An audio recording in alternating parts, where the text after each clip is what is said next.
Hey, what's up, everybody? Let's try this again. My apologies. My internet was weird, and now it feels like I'm moving around in mud. I don't know if this is going to work tonight. It says that it is internet control. Okay, never mind. But let's see what goes on. Let's just see. I'm just going to put up this white page. And this webcam, man, so goddamn annoying. You have to change it every time you reboot the computer. It looks like I have to change. But yeah, let's go. Diego, yes, FS in the chat. What's up, Oos? I heard you broke your leg, man. I'm sorry to hear that, man. Hopefully you get better soon. I'm back. Cardinal, what's up, Brandon Rogers? How's it going, everyone? G-Man, what's going on? It's fine. Yeah, you're clear on this, and maybe just a bad connection. I guess so, but ever since I changed and upgraded my internet, I've been having a lot of weird issues with connectivity. I guess that's what you would call it. But yeah, I sound okay, but it feels weird. But this webcam, I have to change the settings every single time I have to reboot my computer. It's like I'm white as a ghost, and then I have to fix the settings, and it just looks crap. It just looks absolutely crappy. So I have to put on a web page that's white, and I still look like I'm dark. Oh my god, this is terrible. Yeah, sauce on you, Jeremy Hansman. What's going on, Alex Sports? All right, there's a report that's saying latest Kawhi Leonard rumors, Lakers now first choice, question mark. All right, so all right, that's interesting. That is interesting. Uncle Luke, wow, it's been a while since I've seen you. You need to call your company and call them. Yeah, exactly, AJ. I'm gonna have to call them tomorrow because our internet is just weird. The TV is with the internet, so it's like pausing and skipping, and it's laggy. The TV's even laggy, which is weird. I don't know what's wrong with this computer, man. Maybe it's the computer. I don't know. It's the internet connection. I might have to call and find out. There's some connection problems with the wires and stuff like that. Chris the Entertainer, where are you, man? Where are you? Maybe you can help. But yeah, what was wrong? What's up, Sir Cardinal? Not much diehard Giants fan. Just hanging out tonight, just talking some sports, I guess. Whatever you guys want to talk about. Not much going on. Free agency is pretty quiet. There was a couple of signings in the NBA. NHL, not so much big names or decent names on the move to new teams. NHL is kind of winding down too. So just, I guess, Canada Day is the day where everything happens. So yeah, good evening to you, Gorilla Strong. Thanks for coming good, man. Coming in, man. Yeah, everything's good. Good night at work tonight. Just the internet is just acting stupid tonight, but that's all good. We got Hurricanes Aho for 5 more years. I'm so excited. Yeah, that was expected, man. The offer sheet was kind of weird. Carolina was going to match that, no problem. But I guess the way they put it was where they made his salary $21.5 million for the first year. And then it just like decreases. But it was weird how they contracted that Montreal. But of course, Carolina matched that with no problem. And Aho will be with Carolina for the next 5 seasons. But the thing is, after that contract's over, he's going to be unrestricted at the age of 26. That is huge. Not even just entering his prime, and he's going to be an unrestricted where he can sign wherever he wants. But that's pretty good for the Hurricanes. I'm happy for them. So yeah, thank you so much, Gorilla Strong. You guys is coming up here in a day and a bit, and it's going to be 4th of July. Always a good time down there. You guys are going to have a great time, most likely. What do you guys have planned for 4th of July? Do you guys have anything planned? Any beach talk or whatever you guys do, man? That's cool. Nick Howard, yes, what's going on, man? How you doing? How are you doing? I guess baseball today had a tribute to Tyler Skaggs' death today. The Blue Jays had a pretty good thing for him today, a moment of silence for Tyler Skaggs, who passed away yesterday inside his hotel room. Very tragic news in Major League Baseball, but we still don't know word on how he passed, but he was found unresponsive in his hotel room right before the series against Texas. But 27 years old, man. God, crazy. Yeah, we can have Skype open. It is open. You will be working. Hey, I had to work Canada today, man, and it was actually pretty crappy because just so busy at work, and our registers and with the debit and credit machine decided to take a dive on us. So we lost a lot of customers, and we didn't make as much money as we normally would on a busy day. So we lost out, but today was good. I was in a nice location. I was working on the 100 level today at the Jays game, and that spot is pretty cool. I enjoyed myself thoroughly today. Made a decent coin, not the greatest, but you know what? It was just a little shy of 100, but that was okay. But the location was pretty sweet, and the person I was working with, or the 2 people I was working with, brand new people that I've never worked with before, but been there for years, and they were very welcoming. So it was good. Skype's open. I'm okay, Nick Howard. I'm not doing too bad, man. If Kawhi goes to the Lakers, how many titles do you think they win in the next 4 years? I'd say 2. 2. It all depends. But yeah, if you guys want to call, Skype's open. It is open. Hey, what's going on, Bigger Mike? Whoa, scared the hell out of me. What's up, Alex Sports? What's up, man? Not much. What's going on with you? Not much. So, want to talk sports? Sure. What do you got? What do you got for me? So, just, let's talk NBA stuff, I guess. Okay. What's on your mind?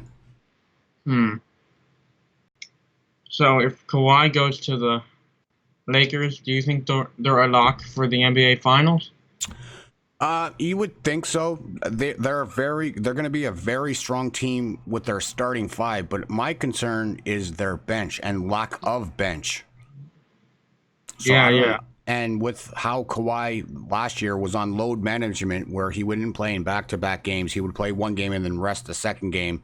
And sometimes he would just sit out games where the team was under 500. But would they be able to do that with 2 guys possibly in Los Angeles doing load management? Because I would imagine that the Lakers would want LeBron to sit out some games too, just so he can get going for the playoffs and their push too. So is it going to be hard to do? I think it would be a little bit challenging for the Lakers to sit 2 possible stars in one game and then just rely on a guy who's also often injured in Anthony Davis. Yeah. So I don't know. I think they have a very good chance by having LeBron James on your team and Anthony Davis and Kawhi Leonard. I think they could possibly win the championship next year for sure. But their bench, they need to sign some more players for their bench because they do. I think they need more depth. They're definitely like a playoff team. But if they get Kawhi, I might add him as a top 3 seed. Oh, for sure. Right now, it's just. I got to see what they do for their bench, and I don't know if they're going to get veterans for league minimums, or I don't know who's left on the market, like who could come out there and I know they signed Jared Dudley today, so that's not too bad, I guess, but they need a lot more. They definitely need a lot more. Yeah. And for Golden State, do you think they're going to kind of drop back a little bit? I know they got D'Angelo Russell. I think they're going to be a good team still. I think they'll be a playoff seed. They could be like a top 4, top 5 type team. But like I said yesterday, or in that D-Lo video, once they get Klay Thompson back after the All-Star break, I really think they could potentially probably knock out one of those top teams in the West if they all start forming and gelling together as a team. They got a pretty good team, and they signed a couple of guys today, which are good, decent players. Yeah, they still do. So, Glenn Robinson III, not much of a flashy guy, but not too bad defensively. And you got Willie Cauley-Stein, which is pretty shocking. I know he wanted out of Sacramento, but adding him for the year, or is it? Yeah, he got was a 2-year deal, so he's still young and he's a center, so he can probably even start for the Golden State Warriors next season. Yeah, I think so. I think there'll be another playoff team. But definitely there'll be a playoff team next year. No doubt. But you know what team I'm really curious about it could be a good team? The Utah Jazz. Oh yeah, I think that's gonna be like a shocker. People are not gonna expect it. No, they've added so many great pieces to that team right now, and these guys probably could be. If between the Lakers and Utah, I think Utah could be a 2 seed, maybe as high as a 3. I like that one. They and Denver's going to still be the same. So like the Western Denver Conference is back in the playoffs for sure. Portland has added a lot of pieces. So the Western Conference is unbelievably stacked right now. Yeah, it's stacked. Yeah, so I'm looking forward to seeing what the West does. And there's a lot of parity right now. There's a lot of parity in both conferences right now. You got Philadelphia in the East. Brooklyn's going to be a contender in maybe as early as next season. But then after that, once KD comes back healthy, if he's going to be not the same type of player, I expect him to be just a jump shooter. But they're going to be scary too. Philadelphia, Toronto, if Kawhi stays with Toronto. Milwaukee's going to be a scary, interesting team. So I'm looking forward to both. There's a lot of parity in the NBA now. Yeah. Am I buffering? Yeah, it looks like I'm kind of buffering here. I'm sorry about my internet, guys. Okay, never mind, Christine. Yeah, you just had to do it. But name the 1 to 8 seeds. Interesting. But yeah, there's a lot of A lot of pretty damn good teams. I'm just looking at the teams right now, like just by How looking. about the Bucks? Do you think the Bucks are going to drop back a little bit next year, or do you think they'll be good? You know what? They did lose Mirotic to Europe, and they lost Brogdon. They traded him to Indiana. They signed somebody. Yeah, they signed Robin Lopez, Brooks' brother. I don't know who else did they sign. They signed somebody else just yesterday too. I think it was another like veteran, but I think they'll be okay. I don't know if they'll be leaders in the Eastern Conference though. However, they might be top 3 team in the East for sure. Yeah. What's up, KJ? How you doing? But yeah, no lagging for you. All right, sorry guys, my connection is just being stupid today. I'm gonna call tomorrow morning first thing. About 9 o'clock, 10 o'clock, I'm going to call these guys and say, what's going on with this internet? Is there a reason? Wesley Matthews, pretty decent veteran player. Yeah, Wesley Matthews, big guy. I know he's been in the league a long time. Yeah, so depth. That's what you need in this league. You need a lot of good depth. And that's why the Raptors were NBA champions. Their bench was pretty damn good. They had a lot of depth. They have, like every game, somebody else would get the ball and have a great game. Either it was Lowry, Green, Leonard. I just loved the team. Yep. It was fun to watch, actually. Yeah. And you know what's funny? Before they made that trade for Gasol, they were even deeper. Yeah. They had a lot of great players in pieces. They had Valanciunas, they had DeLon Wright, and I think he's a free agent right now, so that's weird that he's not signed. But I don't know if he's restricted. I think he should be restricted, but They had more depth before they added Lin and Gasol to the roster. So, but that's what you need. You need people to come off the bench and just light that charge when you have your starter sitting out or at any point. And the Raptors definitely had a lot of depth. Yeah, This is Alex Sports is on the phone. Christine, what's up, HTH? How you doing, man? Buddy. Cool. Anything else you got? Anything else? That's it. All right, buddy. Thanks for talking. No worries, Alex. Thanks for coming in. No problem. I'll see you soon. Soon, yes. All right. Take it easy, man. You too. All right, ladies and gentlemen. Alex Sports in the call. Anyone else want to call, talk about whatever you guys want to talk about? Oh, here we go. Here we go. We got Valix on the call. What's up? What's up, Valix? How you doing, buddy? Good. I'm a Knicks fan. How are you feeling right now? You sad? I'm all right. You're all right. All right. Well, you know what? You signed a lot of role guys, and that's not too bad. Julius Randle, Todd Dixon, the dude with the crazy hair, Peyton. Elfrid Payton. Yep. Bullock, another one with crazy kind of hair. But it's not too bad. And they signed for short term. It's not like they signed for 4 or 5 years each. They each signed like 2-year deals. Too. And Moutier's gone, right? I think he went to Utah. And then we got rid of Luke Kennett. He went to the Bulls. Okay, and then I think Vonleh signed somewhere too today. I think Vonleh's gone. Vonleh went to the Wolves or something like that. Trailblazers. Oh, Vonleh, okay. But yeah, you guys definitely got a lot of veterans, and you got a lot of veterans to help RJ Barrett move along nicely in his career. I think you guys are going to be an okay team, but you're not going to be like in the playoffs. I am afraid you guys will not be making the playoffs this year. People say we're going to be an 8 seed, though. Nick Howard in the chat says #hug a Knicks fan. So expect hugs from random strangers on the street if you're. Well, I'm kidding. But I feel bad for the Knicks fans. It's been so long, man. I know they've been in the playoffs in the recent years. This franchise, what do you think is the problem? Do you think it's ownership? Do you think it's Dolan? How do you feel? It's Dolan. Dolan talking about he couldn't offer KD a max, all because he was hurt. You know what? That ain't making. Yep, Chris the Entertainer was saying it's best. Do you think they're saving face by just saying it was the injury? But do you think he went to Brooklyn just because he wanted to go to Brooklyn? I mean, some people said that. Yeah, well, I've been hearing that a lot, that Dolan is just trying to save face. Like he was saying it's the injury, but it is. We didn't even hear nobody. We didn't hear Kyrie until the Brooklyn until the day when the free agent started. So yeah, it had to be. But I don't understand. This is a player that has won multiple championships, MVP of numerous. He's won the regular season MVP, All-Star MVP. But how could you not want to take that guy just because of an Achilles injury? Yeah, it's later in his career and everything like that. But this is Kevin Durant you're talking about. There's no way that he should have went. He should have went to the Knicks at 4 years. They should have gave him what he wanted. Yes, you lose him for 1 year, but you know what? You get him back. You might get that guy who's going to be an 80% player, and he's going to be good no matter what. I just don't think he's going to be that flashy anymore, but I think the Knicks made a mistake. Big mistake. Yep. Yeah. So what do you predict for the Knicks this season? Where do you think they finish in the standings? In the East? At least a 9th place, 10th place. 9th, 10th place team? I'm gonna say 9, 10, maybe 11, the lowest. Like, they got some veterans, and that's gonna help. But Julius Randle needs to play some defense. He can score.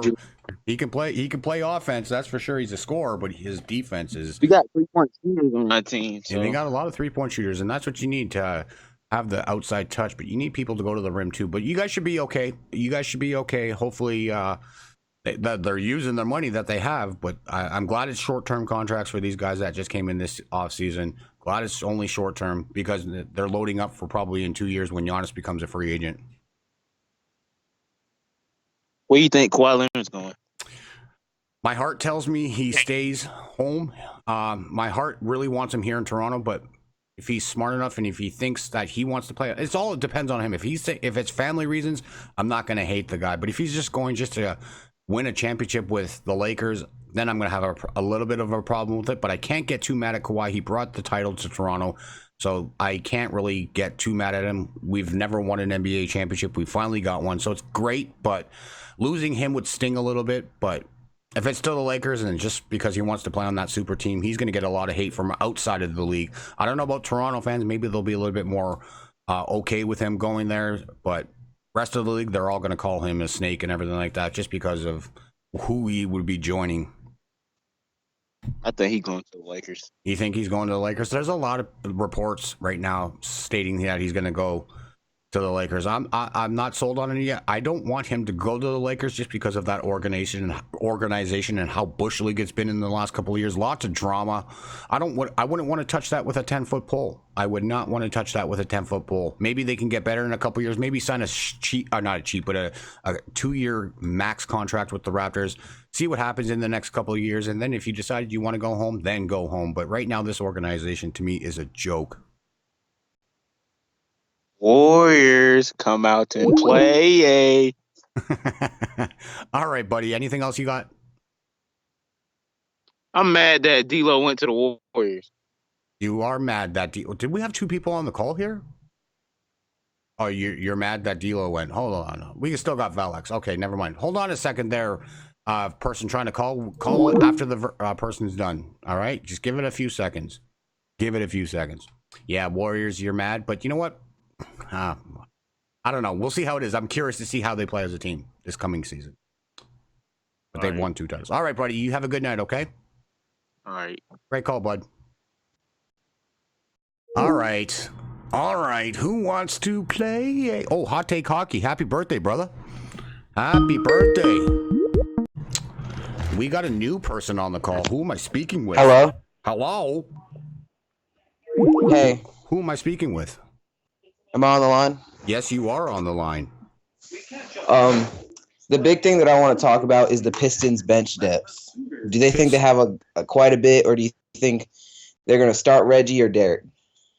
Reggie or Derek? I'm just looking at their roster right now. Well, Derrick Rose, do you think he could be a starting point guard for the Pistons? Because of his age, I'm not really going to bet on it, but I feel like he should have gotten more money than he should have. Well, he's probably just trying to ease his way in. I don't know how much he signed for. I forgot how much he signed for. I think it was 2 years, $15 million. I'm not sure, but I could be wrong. Yeah, but who's on the call? Like, people want to know who this is. I'm Vance. You're Vance, but I mean, who are you in the YouTube? Vance is Savage. Vance is Savage. Okay, perfect. Thank you so much. So that's good. That clears that up. But I'm just looking. Detroit's are going to be a hit or miss team. I know they were 41-41 last season, but they just made the playoffs, but they got swept by the Milwaukee Bucks. I'm just looking at their team right now. They didn't really add very much. They just added Derrick Rose pretty much, and they're aging. So I don't like Detroit that much. They got a good coach, but well, we'll see. I'm just looking at their point guards and Derrick Rose. Like, who's going to start? And they only have the one on the depth chart. Do you think they're going to trade Reggie? Reggie who? Reggie Jackson. Oh, Reggie Jackson. That's it. There. Sorry, I see him now. Boston College guy. I don't think so. I think they're going to have to start the season with him, and then depends on where they are in the season. You know, like if they're in a playoff spot or if they're outside, they could blow that team up too. Like, who knows? Who knows? Who could be on the block on that team? They might even trade Blake Griffin next year. I have a question. Yes. The funniest story of free agency is that Kawhi was offered free pizza by Steve Aoki in California if he signs with the Lakers. You know what? We were talking about that the other day. I saw some dude used his Instagram, and it's a pretty popular pizza parlor down in Los Angeles, and yeah, offering him pizza for life. And some dude spray painted on his wall a Kawhi Leonard image with him in a Lakers jersey holding the trophy. So, seriously, the guy's an athlete. You think he's going to want to eat pizza on his days off? Well, some athletes have been seen, like Clay. He's been seen to do like unhealthy habits. So, I don't know, but I would say get offered something else. Yeah, definitely. Like, look at what the Raptors people or the city of Toronto is offering. They're offering them restaurants, like nice restaurants here in Toronto, dinner for life. Some dude is offering a condo. He would buy him a multi-million-dollar condo and have him live there during the season, and that would be his. So you guys got to step up your game if you really want him, but it all depends on him. I guess it all depends on him. Do you think Kawhi is playing mind games with teams? No, I just think he's trying to get the best fit and see where the perfect fit for him is. And I honestly think right now he should stay in Toronto. He's got the team with him. They can go out and repeat. For the Lakers, yeah, you're playing with two superstars, but what's coming off the bench? Are they going to be able to give him the load management like they did with him in Toronto by giving him nights off every now and then? He only played 69 games last year. So is the Lakers willing to do that with him? For the Clippers, they're young. That would be a good piece for him to go to the Clippers and playing with a younger squad, but and they just as good as Toronto. If not, they could be better with all their youth that they have on that team, but could they contend for a championship next year? I don't think so. Not right away, but my best bet for him is right here in Toronto. He's got the same team going into next season. They might tinker a little bit by adding a veteran since they don't have Jeremy Lin no more on the roster because he's a free agent. And also, what's his name? I'm trying to think of someone else. Was it? I can't remember. No, Gasol re-upped. He used his player option and stayed. But they don't have very many pieces that are gone. So why not stay with the team that you have already? I have a question. Me and my brother have a big debate about this. Would you rather take a player that has very high potential or a player that's going to help you win now? Well, how old is that player that can win now? Say if you had to trade like a Kyle Lowry for a Lauri Markkanen, or would you rather trade? That's a tough one. Well, if it was John Wall or something that's going to help you win now. Well, that's the thing. These guys haven't won yet. Well, except for Lowry, he's got the title now, but John Wall really hasn't got past the second round. Having veteran leadership, can get you so far in the locker room with the younger guys. But if these guys are coming out playing great basketball at a young age and they're progressively getting better, I'd rather have the kid with potential. So, all right, that's all I wanted to talk about. You can talk to other people now. Sounds. Thank you. Thank you for calling. Appreciate you. Thank you for letting me get on. No problem. Bye-bye. All right. Awesome stuff. Cool. The Lakers, Magic Johnson is I just don't get why he's helping the Lakers now in this process. I just don't understand. What's his point? Trash talking Pelinka. Jeannie Buss doesn't know what she's doing. Pelinka. Forget it, man. Holy. Hello, Rocha. Hello. What's going on, sir? Not too much. This internet is just acting really dumb. You know, it's making me mad. But what's up? What's on your mind this evening? Not much, man. I kind of want to discuss about these two Warriors signings today. So I'm actually really happy with them. First things first. I saw your video today, and I just wanted to congratulate you on your viewership for that. That's pretty good numbers for two not so big names in the NBA. Good job. Yeah, I was kind of shocked about that. Yo, shout out to Chris Anatana in the chat. Told me to maybe put some hashtags and tags in them. And what do you know? Boom, it's at 1K. But thank you, sir. Appreciate that. Are you serious right now? 1K? Yes. When I saw it was at like 300 and something. So I was like, that's great for a Rocha. But 1K? Get out of here, man. That's awesome, dude. I know. I'm like, holy crap. Maybe I should do more of these videos. And maybe as a side little bit of help, do you hold your phone when you do your videos? Yeah, I hold it like sideways. Prop it up. Put it straight in front of your face. Put it like books or something like that against your laptop and have it sit there right at eye level. Say you're looking right at the camera like how I am right now. Just kind of look at it. Don't have it like up here so you're looking down here so we see your hairy, cherry. You know what I mean? Just have it straight on you. All right, that's a good idea. That actually sounds like a really good idea. I think I'll try that. Yeah, try that. Hashtags are working for you. Keep doing it. Keep doing this content, man. Your channel is going to get bigger in no time, and I'm proud of you, dude. I'm really proud of you.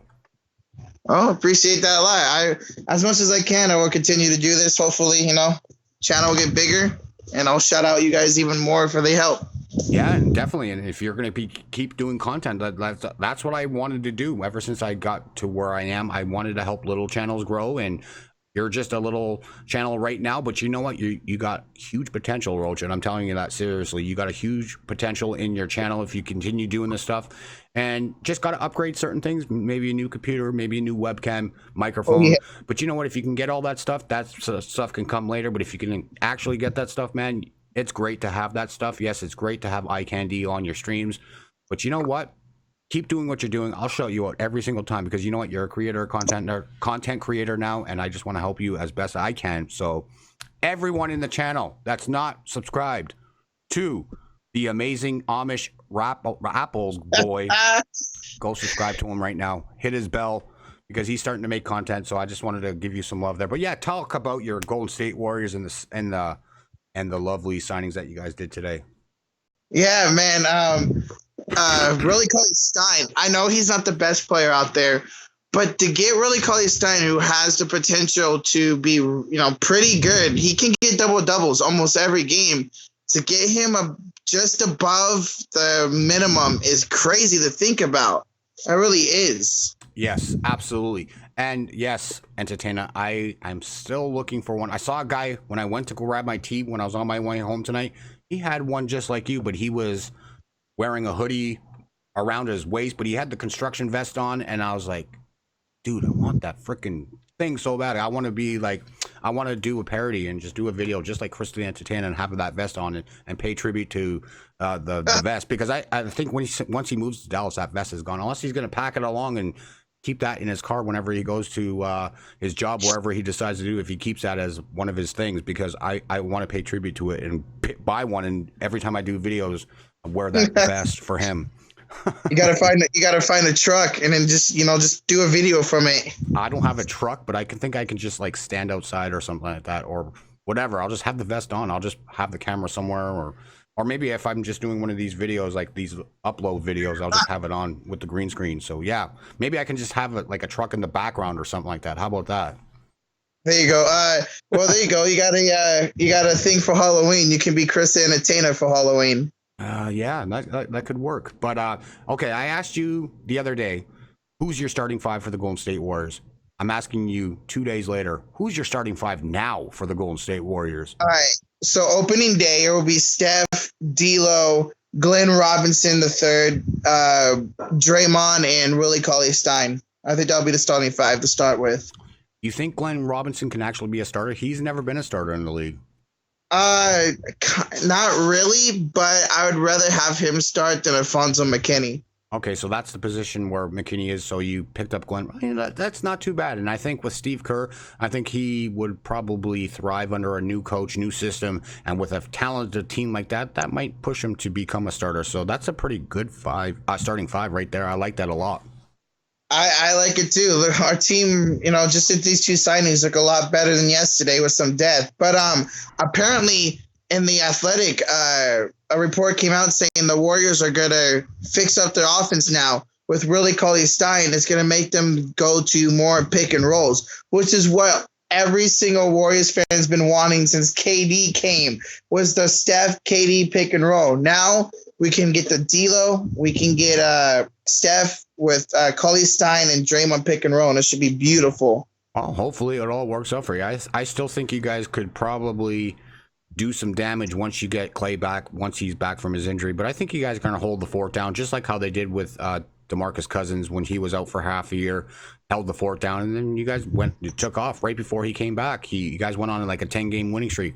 So I think you guys are going to be just fine. I think right now might be the year where you just got to go hold the fort down, play a year, get used to each other, because I think you guys are going to be right back up top of the Western Conference, I'd say after next season. Oh, I agree. Along if we keep D'Lo, that's the big thing. Nobody knows. Is D'Lo just acquired to play till Clay gets back, or did we acquire D'Lo to play all three of them for the next 4 years? That's what we don't know right now. That's the thing. You gave up so much future for D'Lo. Yeah. Like, why would you be stupid enough to trade him right when you got him for giving away all those first-round picks? I know 2 of them are protected, and plus there was other people involved in that deal, like Shabazz Napier was a part of it, and Trevion Graham was in it with Warriors. I don't know. I think I heard today that they got rid of both of those guys. Yeah, I think they're on team. We traded them both to the T-Wolves. T-Wolves, that's right. Okay, yeah. So it was just weird hearing all those names pop up too last night or the other night when I was making the video. So I was like, "What the hell's going on?" But why would Myers make that trade for their future for just like what, a half a year of D'Lo? Yeah, that's what I've been saying. Like, we're not going to trade Iggy and a first round pick. We also traded a first round pick to the Nets for D'Lo. Yeah. Like, I don't understand why people are saying that. I think D'Lo's here to stay for the whole 4 years. The dude's 23 and has so much potential. And watching him, Steph, and Clay on the same team would be amazing. Absolutely. You're totally right. Unless Bob Myers would have like a back pocket trade where he's getting something back in return that's going to be just as good but not better. But right now, I think Golden State ran away like bandits. Yeah, they didn't sign any big free agent name. They lost their huge free agent, Kevin Durant. But you're getting a 23-year-old that's been in the league for what, 4 years already now? Like he's been he's 23 years old. Most players start their career look at Bruce Brown Jr. from Detroit. He's 23 years old, and how long has he been in the league? Not that long, but he's 23 years old and he's played multiple seasons already. Played with Kobe Bryant. This kid is going to be good, man. I just don't understand why, how he was let go by the Lakers. I know there was drama and everything like that, but like I said, there's drama again with the Lakers. So maybe it's best not to go there, guys. Just don't go to LA. People saying D'Lo isn't a fit. I honestly think he fits just fine. Listen, we are going to build I know we have Steph, we have Clay, but we are going to build our offense around what Steph and D'Lo do best, and that's dribble the ball. D'Lo's going to be just fine, especially with this Willie Cauley-Stein pickup. We're going to be doing a lot more pick and roll, which, to be honest, fits a lot better with Steph Curry's role than, honestly, D'Lo. D'Lo and Steph in the pick and roll are 2 of the deadliest players in the league. So I don't understand why people are saying he doesn't fit. And people saying his defense is suspect. And you know what? With a good team around you, you're going to bust your ass to play some defense, I think. I think D'Lo is walking into an opportunity. Yeah, he had a great team with Brooklyn last year. They were a surprise team, and then we're going to get better and better. But you're going to a championship caliber team. I think you're going to start working on things that you need to work on. I think Steve Kerr is going to get the best of him, and I think that's going to be a perfect match for you guys. I'm really happy for your Golden State Warriors, really. And D'Lo is just, wow, I can't believe you guys got him for that. Dude, And it was the great thing was I called into your show as it was happening too. That was awesome. It was absolutely perfect. I'm just start here. All right, guys, we're going to talk about free agency. We're going to recap the night and everything. And if I was smart enough, Chris told me to do it. Like, I should have done it right when I saw it, when it broke. Should have changed my title on YouTube. I really should have changed my YouTube title. But hey, lesson learned. But that was just amazing. Like, we're 5 minutes into the stream. No, actually, it was like the first 3 minutes into the stream. That's when it broke, and it was perfect. It couldn't have gone better. That was a pretty good view video. She was almost like 800 views on that. So, there you go. So it was great, but it could have been a little bit better. But hey, we work from there. But I'm really happy for your Warriors. No joke. I know we were rivals for the finals and stuff like that. I teased you guys a lot, but being Mr. Right down the middle, you guys walked away handsomely with this pickup. Yeah, the funny thing was everybody, as soon as KD signed the Nets, Warriors are done. Warriors are over. Clay's getting surgery. KD's gone. Well, let's see how long that lasts. About 5 hours until we traded for D'Lo. Now everybody's back to hating the Warriors again, and it's beautiful. I love it. Yeah, I guess so, man. But yeah, I like the pickups today that you guys got. I'm not sure about Glenn Robinson III yet. I'm not sure how he's gonna do. I'm sure he's gonna be good. I bet you he's gonna be happy and excited to be on a team like this in his career. So I think he's gonna be ready to go. So I'm just gonna put the question mark on him right now. But Willie Cauley-Stein, that's pretty big. He was pretty good for Sacramento last year. He should provide some big minutes for you guys. He's young still too, so I'm looking forward to seeing what he does on that kind of team. Yeah, I'm more happy because it allows Looney to be a sixth man now off the bench instead of having to start, because that's a really small lineup. We would have had to start if we had to put Looney at center. So Yeah. Cauley-Stein gives us a little bit of length, good shot blocking, good rebounding, good pick and roll. It allows us to get Looney off the bench to be our sixth man now. Perfect. Awesome, Rocha. Anything else you want to add? What did Christian Ure say? Christian Ure said, "Oh yeah, D'Lo's going to fit, and Steve Kerr's going to develop him, and he'll be a good duo." Exactly, Christian Ure. I am so hyped to see what him and Steph can do as a duo. That's going to be so much fun to watch. Absolutely, it's going to be great. And then once you double team one of those guys is going to be open, and then lights out. And like I said before, I'm not worried about Clay at the three. Yeah, he's shorter than your average small forward, but the dude is an elite defender. He can guard anybody in the league. He can guard LeBron. He can guard Kawhi. He can guard KD. So I'm not worried about Clay coming back from that injury. I think he'll be just fine. I totally agree with that 1,000%. Very great defender. Very great defender. Very good defender. And yeah, for sure. Rocha really getting hyped over a 1 year rental. Gross kid, you're just saying that because you're a Lakers fan. I guarantee you, if D'Lo was on any other team but the Warriors right now, you would not be saying that. All right. Good stuff. Anything else, my man? Nah, I think I'm gonna end it there. Just wanted to get my thoughts about D'Lo, about really Cauley-Stein, and sir, you have a great stream. I'll be in your chat. I appreciate that. I don't know how long I'm going to be here for, but thank you so much for calling in. It's always good to talk basketball with you because you're very knowledgeable and great stuff on your channel again, dude. Guys, if you're not subscribed to Rocha, please go subscribe to him. He is well on his way to 1K already, so go show him some love. Go subscribe, hit this bell, and that's that. Appreciate that, sir. You have a good stream, and how about them apples? How about them apples? All right, we got another caller coming in. Yes, aka Dim. What do you got? What's up, Cardinal? Not much. What are you up to? Nothing. Just Sport Reactions is not home, so it's his brother. Okay. So what's up with you? What's going on? What's on your mind tonight? Nothing. Just chilling, watching your vids. I appreciate that. Do you have a favorite team? Yep, no problem. Who do you like in the NBA? Who do you like in the NBA? I like Giannis from the Bucks. Okay. Giannis. Yep, Giannis. That's how you say it. That's the proper way to saying it. Giannis. I was saying Giannis for the longest time, but then someone said no, it's Giannis. Yeah. Yeah. Can you say his last name for me? Ah, I forgot it. It's really hard to say. I can't even say it. I just say it really quickly, so hopefully no one notices. But I say Antetokounmpo. Yeah. I mean, the most I know is probably about the NHL. You like hockey? Oh yeah.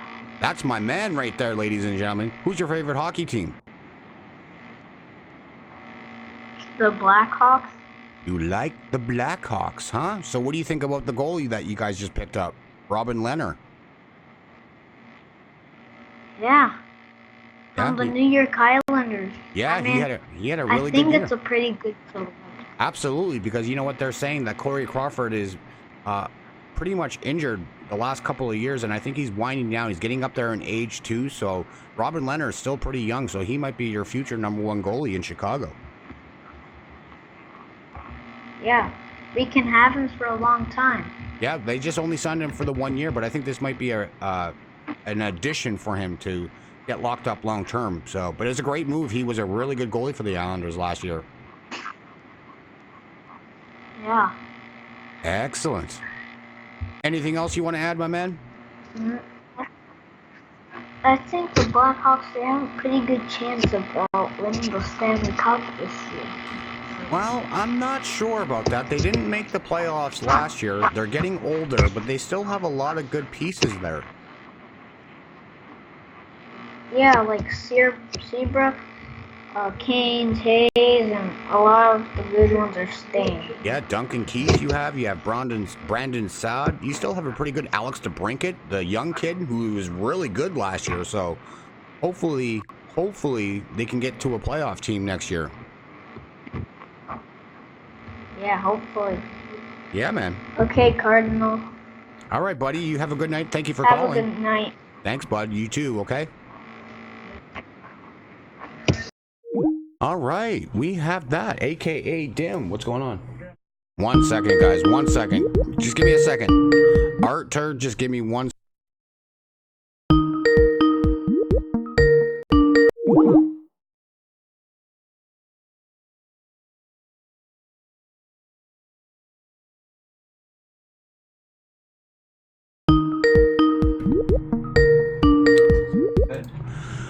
Artur! Hey, what is going on, y'all? What's up, Cardinal? Not much, man. Just hanging out. How are you doing tonight? Yeah, I'm doing good, man. Great to see you guys, man. Oh, yeah. So what are you thinking about this NBA free agency, man? Yeah, I'm gonna get to it. By the way, I'm saying what's up to the whole chat room. Shout out to you guys. Yeah. Well, you got a fan in there in Bonnie Landon. Oh yeah, not just Landon. I also have Entertainer in there. Shout out to him. You know, so many of them. I'm sure majority of them know me, bro. Pretty sure, man. Yeah, I'm pretty sure they see you in the chats, man. You're always in people's streams hanging out, so that's good stuff. And you do your own stuff on your channel, man. You just got over 1K, so congratulations on that. Oh, thank you so much, man. Yeah, listen, man, that's all I am, bro. I'm just a guy that loves, talking about sports, man, like every day. That's who I am, man. Like, like I said, why not? Since I love sports, I said, why not pick that thing up and talk about it, grind it. You know what I mean? Do it, man. Do it. Yeah. So what are your thoughts on Kawhi Leonard? Do you really want him on the Lakers, or are you excited for the possibility with him going there? Well, I would love to see him come to the Lakers. Like, it'll be great. But at the same time, as an NBA basketball fan, now I'm a Lakers fan, and I would love to see Kawhi Leonard on the Lakers. Like, Kawhi, LeBron, AD, and we still got Rajon Rondo in their team. It'll be great, man. Like, that's going to automatically put us in a 2020 NBA championship category. But as a basketball fan, you're thinking, this is too much. Like, it'll be too much. Like, I don't think, like, anyone's going to stop the Lakers. Like, if it's Kawhi, LeBron, and Anthony Davis, like, there will be no competition. Like, you know what I mean? Yeah, that's true. Like, but they all got to play together, and hopefully they don't, like, get injured. Yeah. Like, I know Anthony Davis misses games from time to time. Who knows with if LeBron's going to get load management this year. They're trying to push for that because he's getting older in age.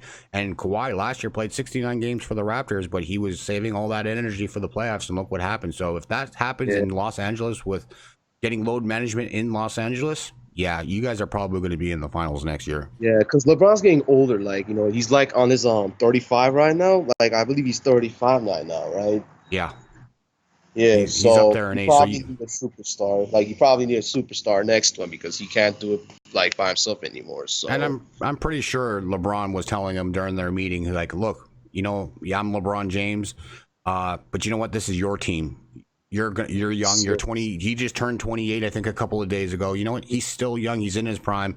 This won't be LeBron James' team. Maybe right now, just because he's there, but he's probably going to leave in 2 years. He's probably not even going to finish that contract. I don't think. Pass the reign to one of them, either Anthony Davis or Cole. Anthony Davis, probably. Probably, but if Kawhi is there, like, look what he did for the Raptors. He could be that guy for the Lakers too. But I don't even want to talk about that because you know what? He's not going to the Lakers. He's going to stay in Toronto, man. Yeah, exactly. That's the going back to that point. That's what I was talking about. Like, okay, news is saying like he's going to consider between Lakers, Clippers, or Raptors. Okay, Lakers, Raptors, that's fine. But come on now, the Clippers, really? Is that going to automatically put you in the championship category? No. No, but you know what? They're younger than the Raptors are, and they got some good pieces there. They have some decent players that are a lot younger, and with him being the number one guy in Los Angeles for the Clippers, they could potentially be there maybe in a couple of years' time, maybe a little bit. It might take a little bit, but I think he would be a better fit for the Clippers. Toronto, he would be great here, absolutely. But if he went to Los Angeles, I would choose the Clippers over the Lakers. That's for sure. Yeah. And by the way, going back to Entertainer's point, hey, shout out to you, bro. Like, you made a good point there, bro. Like, I have to agree with you. Like, him staying in Toronto will be the best thing for his legacy, in my opinion. That's what I think. You know what? Like, Toronto is a big hockey town. They have Legends Row here outside of the arena with former Maple Leaf greats in statues. So, you know what? If they decide to ever do statues for the greatest Raptors of all time, Kawhi Leonard definitely would be on that list. He's got his own thing, got a whole country supporting him. Look what they did up here during the NBA Finals. The whole country came together for the Raptors. A lot of bandwagons, yes, but he is the true king of the North. Exactly. Yeah. And before I before I go, I just want to like say something about the Knicks, man, because I don't know if majority of you saw my video I did today. I was talking about like my thoughts on the New York Knicks. Like, I had to like, you know, let it out for you guys because of James Dolan's stupidity. So, you know, if y'all want to check it out. It's in my channel. But I'll say this, man. You know, if you want this Knicks to get better, like, I just have to say no choice. You just have to get rid of James Dolan, man. Because he turned down an offer of Kevin Durant. Like, why would you turn down a 7-foot monster like in Kevin Durant just because of an injury? Like, Porzingis is with Dallas. He got a 5-year deal. Yep. He's fully healed up. Like, I correct me if I'm wrong, SirCardinalTV. Didn't Porzingis tore his ACL in January 2018 or February 2018? If I'm correct. Yeah, he was out for a year and a half. He's been gone. Yeah, and now you got like 3 more months to recover, and it's going to be nearly like, I don't know, 2 years now. Pretty close, fully healed. Yep. So you take a look at that. He's going to be fully healed. Why in the world would you turn down Kevin Durant if you know Porzingis is going to do well? Okay. Right? Just what I'm thinking, Porzingis is a lot younger. Plus, he had an injury different than KD's, an ACL. Yes, it takes a lot of time, but with his youth on his side, ACLs are nothing nowadays. But with an older Kevin Durant, 30 plus, and an Achilles injury is very tough to come back from. Look at DeMarcus Cousins. Not the greatest, not the same player as he was when he was with the Pelicans for that 1 year where he went off when he was with Sacramento in his younger days. It's a different type of injury now. He is a lot older than most people that do tear it if they're young. It might take him a little bit of time to come back, but with his age, Kobe Bryant had the same thing. You remember that? He tore his Achilles with the Lakers, and he was, 30 plus? He was not the same. He was not the same. He's going to have to change his game. And Kevin Durant was Mr. All Around. He was doing dunks. He was doing threes. He's going to have to change his game a lot. And I think he's going to be strictly a jump shooter now. So... And then I also have to say, like, okay, you missed out on Kevin Durant, that's fine. But now I know, entertainer, you're not a fan of Jimmy Butler or you're not a fan of Cousins, and I understand that. But it's better than just missing out nobodies. Like it's better than missing out. Like, come on now. Like, what happened to that rumor where they were talking about Jimmy Butler and Kyrie teaming up in New York? Like, it's supposed to happen, but it did not. Like, coincidentally, the Brooklyn Nets got Kyrie. You know what I mean? You know, I think they wanted this free agent class. There was a lot more star power in this free agency, so that's why they were trying to hope for a combo of those two.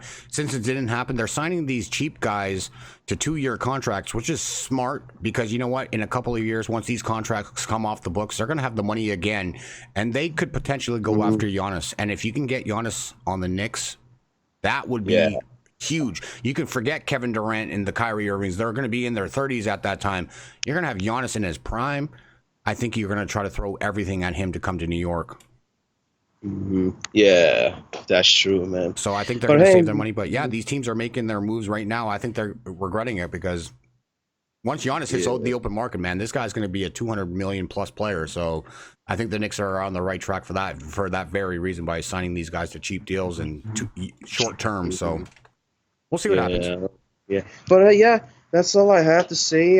Sir Cardinal TV. Hey man, just wanted to pop in and just call you and be like, hey, what's up? And you know, how y'all doing? What's popping? All the good stuff, man. Just come on and give y'all take, man. Awesome. So hey, shout out to the chat room. Hey, I see you guys doing y'all thing, man. And you know what? I'm doing the same thing, man. You know what, Arthur? I got a special request from you. If Kawhi Leonard goes to the Lakers, I want you to go to that pizza parlor where the guy's offering Kawhi Leonard free pizza for life, and I want you to shoot a video with that spray painted Kawhi Leonard. I want you to make a video for me, specifically for me. I'll be press 1 if y'all want to see it. Press 1 if you want to see Arthur make a video for me in front of that pizza parlor where he's going to get free pizza for life. So if you guys want to see that video, press 1 in the chat because I want a video with that the spray painted Kawhi Leonard with the Lakers jersey and the trophy in his hand. So let's go, do it up for me, and everyone's blowing it up with 1. So let's go. Oh yeah, I'm gonna pull the trigger, man. Right, I'm gonna pull the trigger. But I'll say this: if Kawhi joins the Clippers, you will see me make a legendary rant video. Oh, perfect. Look forward to it. All right, guys. If you guys are new to this for his channel, Arthur's gonna probably post in the chat again, I would presume. If you guys have not subscribed to Arthur, go subscribe to Arthur. Good creator, content creator, always stays up late in the dark, making videos. It's great. But he's like I said, I'll be in the chat and you guys will see me, man. But hey, shout out to you guys, man. I met a couple of new good people in here. Like I met someone like what's his name? The guy that covers the hockey sports. Like I forgot his name. What's his name again? HTH Hockey. Hockey, yeah. I met Hockey, and I also met amazing Rocha. Hey, there you go. Shout out to you guys, man. Hey, I watch y'all videos. I like your videos, man. I enjoy y'all videos, man. Listen, I'm not much of a hockey guy, but guess what? I watch it for fun because that's what I am. I'm a sports guy. I'm a sports fanatic. You know, anything y'all put out there, I'll watch it, man. Watch it for good, man. Watch it for good. Perfect. That's who I am, man. That's great, Arthur. So, like I said, keep doing y'all thing, man. Y'all are the reason why I'm doing this, man. Like, if it wasn't for y'all, I would have never started this. I would have never reached far in 1K, y'all. So, thank you guys, man. And Sir Cardinal, thank you, bro. You're very welcome. You have a great night, Arthur, and you continue success on your channel, bro. Keep it up. Yeah, you're welcome, brother. Salute. Salute. All right, Arthur, ladies and gentlemen, that was great. Arthur's a great dude, man. Like I said, if you haven't subscribed to Arthur, he should be posting in the chat. Go subscribe to his channel, hit his bell. He's a very, very cool dude. He's very sports-minded. So here we come with another call. Let's see who this is. Oh, well, hello there, Bigger Mike. Whoa, got Rocha fans going off or something. What's going on?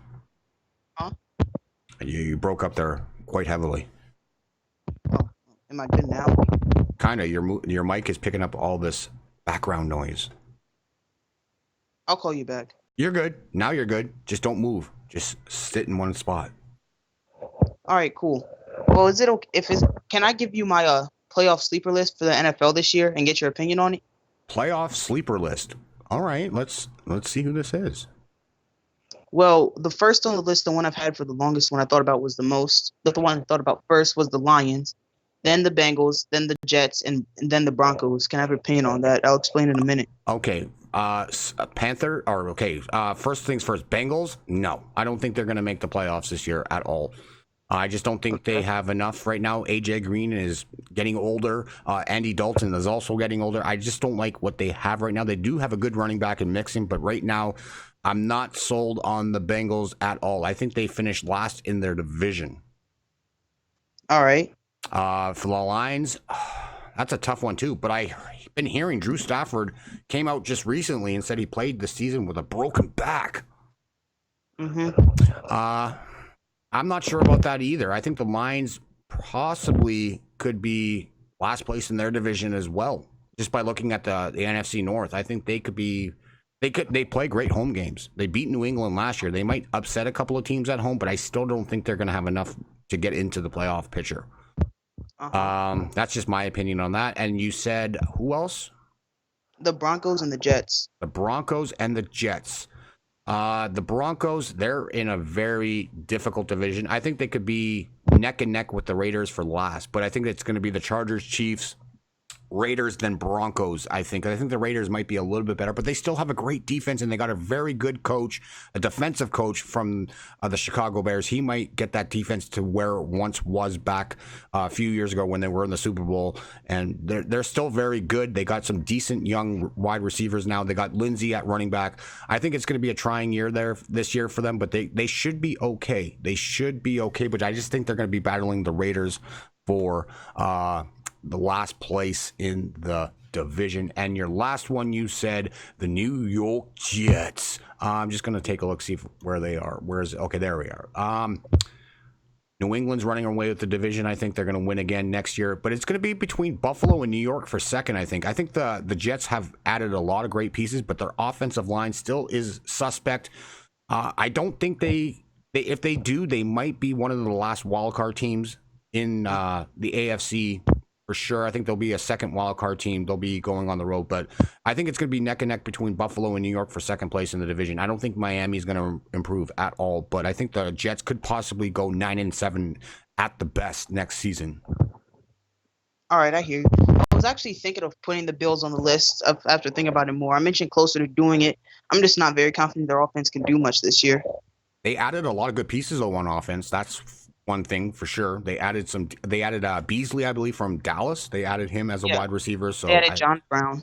Yeah, so I think they got some good offensive pieces, but I don't think that it's going to be tough, man. I think they could possibly be 7-9 next year. They could. Anyways, let me explain. All right, so the Lions. You said about the Lions. What did you say about the Lions? Why they weren't a sleeper? Because of NFC North. Yeah, the division they're in is just too strong. Everybody's really good in that division. You got the Bears probably going to win the division. I think the Packers could possibly come out in second in that division. You got Minnesota looking, they still got the all-around depth at offense. They got a pretty strong team. It's going to be close in that division for second, but I think it's going to be the Bears to lose, and then you got, unfortunately, the Lions sitting there as well.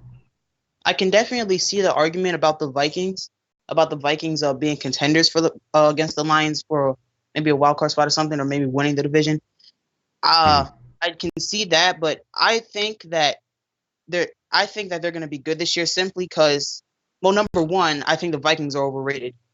Vikings overrated? Okay. Yeah, Kirk Cousins is 4-25 against teams above 500. True. 4-25. I'm not confident in any quarterback with that kind of record.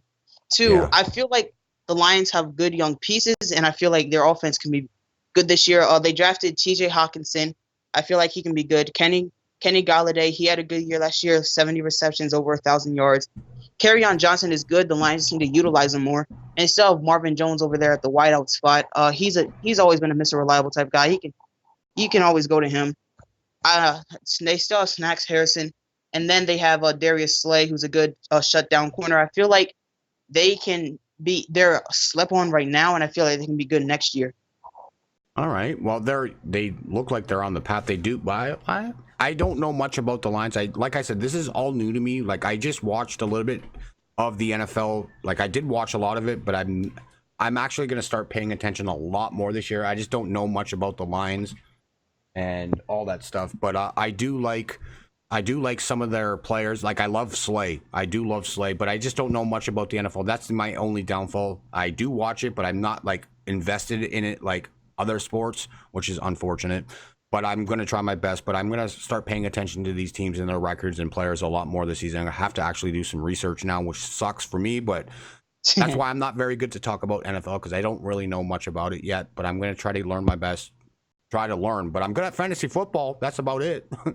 All right, I used to be in the same boat you were. One of the best things that helped me learn more about study the game and learn more about it and be more in depth in it is talking to people who know more about it and than you do. Yeah, that's exactly what I've been doing. I've been listening to Mr. Bad Dog 76. I've been listening to Chris the Entertainer talking, even though they just strictly talk about Giants. I'm starting to get a feel of certain things when they are speaking, so I'm starting to pay attention to their live streams. Of course, the Sports Fury is number one because these guys know everything about football. So whenever I need like my football fix, I tune into all those three channels because those three are probably the best trio, our best four people panel for football. I don't know very many other football stations or YouTube channels. I know everyone talks about football every now and then, but and then there's a lot of people I know that aren't content creators that seem very smart. So I'm just trying to absorb like a sponge and learn more about football for sure.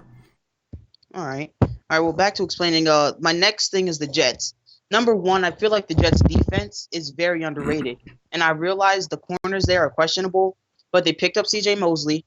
They still have Jamal Adams, Quinnen and Leonard Williams. Henry Anderson for them had 7 sacks last year. And then Avery Williamson, he led the team in tackles, and he's not a bad linebacker in my opinion. The only thing with the Jets is I don't know how their offense will perform because I think Sam Darnold could be good, but it's still an if. I don't know if it'll be much this year. And like you said earlier, the Jets' line is still questionable. And a lot of Le'Veon Bell's game revolves around him waiting for the offensive line to make holes for him to run through. And that's easy with a good offensive line. Now, obviously, I still think Le'Veon Bell is going to be a good running back, definitely a 1,000-yard rusher. But I don't know if he'll be as effective as he is in Pittsburgh just because of how the offensive line was performing. And he had more weapons to take attention away from the run game, like Antonio Brown and Juju. Yeah. And now over here they have Robbie Anderson and Quincy, however you say his last name. Robbie Anderson, he's a good speed guy. Quincy, I'm not very sure about him, but if the Jets offense can perform at least like above average this year, I feel like they can be a 9-7 team and contend for a wild card spot. Yeah, Le'Veon Bell, he sat out the whole season, so I'm a little bit curious to see how he rebounds from that year off because of the contract dispute and everything like that, but he's still young enough. I think he's going to be good, but that's the key, is that offensive line with the Jets. They don't have any good blockers out there, so we'll see. That's why I'm saying like it's going to be interesting to see what the Jets do. I think Le'Veon Bell is a stud anyway. I think he, like you said, he definitely will get over 1,000 yards, but I project them to be at least highest 9-7 record, lowest probably be about 7-9 next season. So I don't know. Like I said, I got to pay attention a little bit more to these guys, but I just think the Jets are going to fall just a little bit short or just right at the last wild card spot for sure. Mm-hmm. One thing I forgot to mention with the Jets was Adam Gase. As much as you might want to hate him, because I don't give you a reason not to, he's not the best guy. He doesn't make it easy to root for himself, but he's a good offensive minded coach, and I feel like he could help guide that offense to be better than it was last year. And then Greg Williams, they picked him up in this offseason. He's a good defensive coordinator. Now, Greg Williams and Adam Gase, their attitudes and egos are immense. They're giant. So they might clash, but if they don't, I feel like the Jets could, like you said, easily go 9-7 and contend for a wild card spot. Gase is out in space. See that press conference when he got hired? He was just like looking around like all paranoid. It was like, get out of here. But yeah, I don't know. But Gase, I don't know. But he's very much in love with Darnold. So I don't know, but the USC quarterbacks, I saw somebody saying like the USC quarterbacks, they don't really do anything, but I want to give them a chance. I do like the Jets as well. I used to live in Long Island, so I became a Jets fan too. 49ers were always my team, but I had to pick one when I was in high school there. They told me Jets or Giants, and I'm like, well, I like both colors, and they're like, pick one. So I picked the Jets because everyone was a Giants fan, so they hated me for it. But I do like the Jets. I remember back in the day when they were in the AFC Championship game against Denver many years ago. I think it was 2001. I could be wrong, but I just remember cheering for them when they had Curtis Martin, Keyshawn Johnson, Wayne Cabret. That was fun back then, but I still root for the Jets at heart, and I want them to do well, but it's just so frustrating. And with a coach like that, I don't know, man. He just seems like he's out to lunch. I don't know if I like him or not yet, but we'll see what happens. The thing, something funny with Adam Gase. I'll get back to explaining my other two in a second. But the thing with Adam Gase, he looks completely oblivious and confused as to what's going on at all times. Like he's just woke up or something. He has no clue what's going on. Exactly like his press conference. He was looking around like he was just waking up. Exactly. But anyway, your next two teams? Oh, yeah, the Broncos. I've taken a lot of heat for this one, but I think I'll be the first to admit I don't really like Joe Flacco. He's definitely an average, if not below average quarterback. But they still have Philip Lindsay. They have Emmanuel Sanders and Courtland Sutton. And I really like Courtland Sutton. Philip Lindsay, I like him too. I feel like they could both be very good in this league. Emmanuel Sanders, I think he had around 70 receptions last year, something like that. Although he's aging, he could still be a threat. And then the defense, like you mentioned before, you got Von Miller, you have Bradley Chubb, who I think had 13 sacks last year, and then you have Chris Harris, who's still a top corner in this game. And I feel like the Broncos could do something. I agree. Their defense is gonna keep them in games. I just don't think right now, like Flacco's aging. And I think he's one and done. It's a quarterback carousel in Denver. I think it's going to be a pit stop. I think he's going to retire pretty soon. I don't know how many years he has left, but I'm just not sold on the Denver Broncos. But I do like their coach. I do like their head coach. He's very defensive-minded, and I think their defense is going to be pretty respectable next year or for this up-and-coming season. But the offense, that's a tad it's a work in progress, but they do have the key pieces there, like you said, in Sutton and Lindsay. Once Locke learns the playbook and becomes that starting quarterback, they could be a playoff team in the next, 2 to 3 years, I think. I completely agree. And I forgot to mention about the Broncos. Noah Fant, they also drafted him, the tight end. Yeah. And he could be threat on that offense too. But I've been on here for a while, so I'll try to get done quick. My last sleeper team was the Bengals, who I've probably got the most heat for. This was actually something I got from my friend, and he was like, he said the Bengals were going to go 10-6. I thought he was being the most biased and oblivious fan I've ever seen. And then I thought about it more, and I'm like, 10-6 is still a stretch for me, but I feel like they're not pushovers like everybody else says.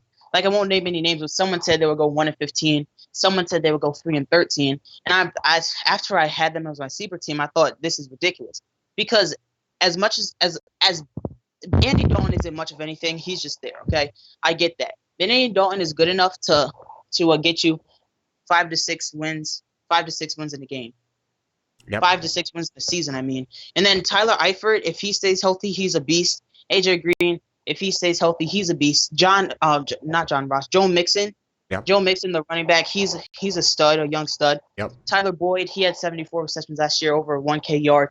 Yep. He's nice. They still have a top corner, William Jackson, and they still have Carlos Dunlap and Geno Atkins on the defensive line. And I believe Carlos Dunlap had 8 sacks last year. I forget how many Geno Atkins had or how many tackles he had. But I feel like the Jets are pretty much slept on, and I feel like, not the Jets, the Broncos are pretty much slept on. The Bengals, I'm sorry. I feel like the floor for them is 6-10, and the ceiling would be like 9-7. Really? I just don't see it happening. They got to improve their division record. Last year, they were 1-5 in their division. They have to win games in their division. They were 6-10 last year. I could see them being a little bit lower than that. I think they could be 5-11. I just don't think they have the pieces there yet. Like you said, the aging Andy Dalton is they needed to look at the quarterback, and they didn't draft. Did they draft a quarterback this first round? I don't think they did. I think they passed on both. Yeah, they drafted Jonah Williams, but he's out for the season. He's out for the season with the shoulder injury, right? So, it's just another year. I just don't think Cincinnati has what it takes this year. Andy Dalton needs to go. He needs to retire soon or just move on. But AJ Green's a wild card for me. He's a top flight receiver for sure. I loved watching him. I remember drafting him in his rookie year, and he put up huge numbers, and he continues to put up good numbers, but he's getting older. The turf toe was a problem last year, if I remember correctly. I think it was turf toe, but he's not getting any younger. And Eifert, like you said, is a wild card. This guy's oftenly injured, and he has really not done much. But he can be good, though. But I just don't see Cincinnati doing anything. They lost a lot of key defensive pieces. I believe Pac-Man Jones retired. They got rid of Burfict, so that was good. But other than that, I don't think their defense is going to hold up. I think they're going to finish last in the division. That's just my opinion on that. Honestly, that's fair, and I can respect your opinion completely on everything I said, but I've been on here for like 16 minutes. I know other people want to call. I've been holding you up. My bad. So I'll see you when I... Well, thank you for the call, Bigger Mike. Good talk for the football. I appreciate that. You're making me learn and do some thinking about a lot of things. But yeah, thank you for your time in that and helping me understand some stuff, because you seem like you know a lot about football. So I'll be paying attention to your comments in the chat and stuff like that and other streams and stuff. That's awesome. All right, you're welcome, man. I'll see you. All right, take it easy. Great call. Bigger Mike. He may get shit on by people, but that was actually pretty entertaining for me because I don't know much about the NFL. Still learning, but that's always cool to learn stuff and get projections like that. I like it. Oh, we got the WWE Trivia Champion on. What's up, TSF Josh B? What's up, Cardinal? How you doing? Can't complain. I'm doing all right. How are you doing? Good. All right, so I just wanted to talk about, the NFC South, and I just want to ask your thoughts on that division upcoming this NFC season. South? Yeah. All right. Because I'm a Falcons fan. You're a Falcons fan. All right, so let's go take a look at that division right now. Okay, I'm on the division, and I see the records and everything. All right, so what do you got for me? All right, so for me, a lot of people still think the Saints are winning the division, but I feel like they might step back because they lost, Mark Ingram. Him and Alvin Kamara was a good duo, but, I don't think that's going to do well. And I think Latavius Murray, their pickup in free agency, he's all right, but, he's not that consistent, and he's also been injured a lot. And on defense, they picked up Malcolm Brown, but, that's not going to help. And, they got Jared Cook, which is a good tight end, but he's on the older side. I still think it's their division to lose, actually. I think they're gonna they're still pretty much the same. They're a year older, most of them. But yeah. I disagree. I think with the running back situation, I think it's Kamara. He's younger. He had a great year. Both of them had great years, and one of them had to be a starter somewhere else, and Ingram is that guy. He went to Baltimore, I believe. So I think they're going to be fine. It's going to be more touches for Kamara, and like you said, they added Murray as depth. So I think that's still pretty decent for them. Their receiving core is outstanding. I enjoyed watching their games last year. Drew Brees is Hall of Fame already, should be in the Hall of Fame right now while he's playing because he's a great quarterback. I still think it's their division to lose. There's no one close in that division will contend with them next season. Okay. That's what I think. So yeah, but when you were seeing Drew Brees play last year, yes, he's still one of the all-time greats, but there's times where he would throw the ball deep and it wouldn't reach the receivers. I just feel like he's not Tom Brady who could play till 45. I feel like he's just not the same. You're right. I think he's got to change his game a little bit. I think he just needs to do quick hitch passes, little slant passes to his receivers. He's got the really good one wide out, but he's got to get him the ball if he's going to throw deep. But I think 15 to 20 yard receptions would be nice. I just don't think you need to throw that bomb anymore. Like you said, he's underthrowing them or whatever. He's not catching up to the ball or whatever. Just do quick offense, quick little slant passes, man. Those are deadly. I love watching those quarterbacks that just throw the quick slant and you get 15, 20 yards off a hop and just keep pushing it. I still think Drew Brees is a great quarterback. Yes, he's aging tremendously, but I still think he's one of the best quarterbacks in this generation's time for sure. Yeah. All right, so I have them winning 10 games and probably get a wild card. How many games do you think they'll win? I think they're going to win 12 to 13 again this year. It depends on their schedule. I got to see their schedule this year. I would imagine it's going to be a lot tougher than it was last year, but they're definitely winning their division. They're not going to be a wild card. They'll be right there as division winners for sure. But I think they can be 12-4 if anything. All right. Their schedule is kind of tough. I just pulled it up. They do face the Vikings, the Bears, the Jags, the Seahawks, the Rams, the Texans.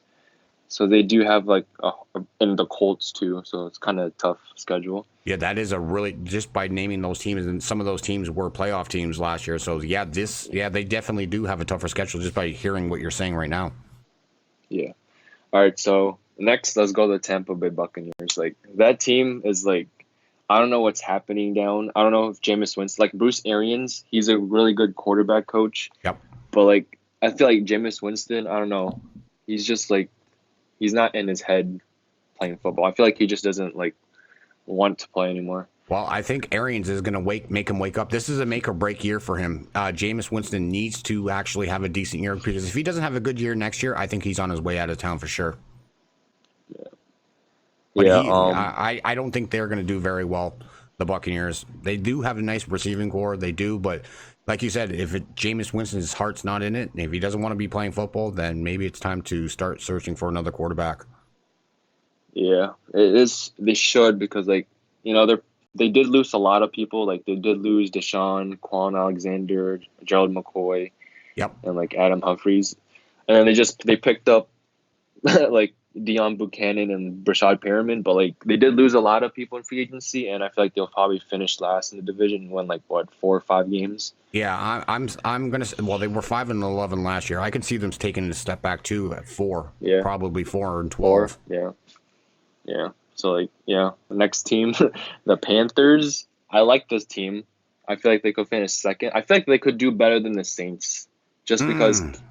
It's a bold prediction, but I feel like they could do better, because like Christian McCaffrey, he's gonna have a better year this year, and he's like high on draft boards this year for fantasy. Yeah. And they did get Bruce Irvin. They got some additions on the O-line. It just depends on Cam Newton and how his injury. Yep. And same with Greg Olsen too. He's winding down his career. I think this is probably going to be his final year. So I don't see Carolina winning the division. I could see them battling with Atlanta for second place, but they're a very good home team. Well, 5-3 is not that great, but it's better than having a losing record or around 500 for a home record. So they do play well when they're at home, but their road record was atrocious last year. They need to win games on the road, and with this division being kind of weak as it is, they could possibly compete for second place in the division with Atlanta. But I think Atlanta's going to take that. So I think it's going to be New Orleans, Atlanta, Carolina, and then Tampa Bay. Same order as last year. Yeah, and they did draft Brian Burns from Florida State, which is a good pickup on their D-line. Yeah, so we'll see. Like, I don't know much about the Carolina Panthers. I know they were in the Super Bowl a few years ago. They did have some good pieces. I loved the combo with what's his name, Cam Newton and Kelvin Benjamin when he was there as a wide receiver. But I don't know what the hell happened to him. But I guess he was just.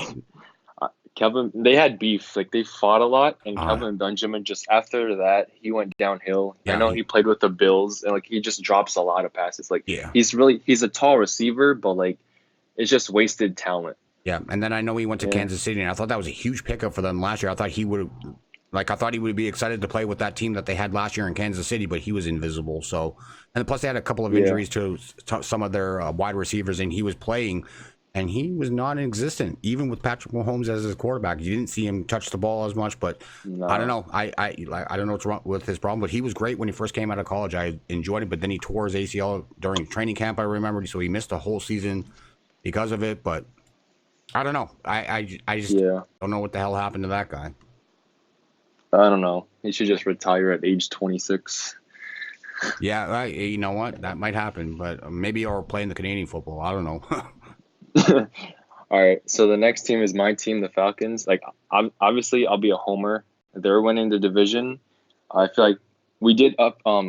Last year, the trouble was offensive line for us. Like we were a good offensive line. We had a good O line, but like we couldn't like do well in the run game.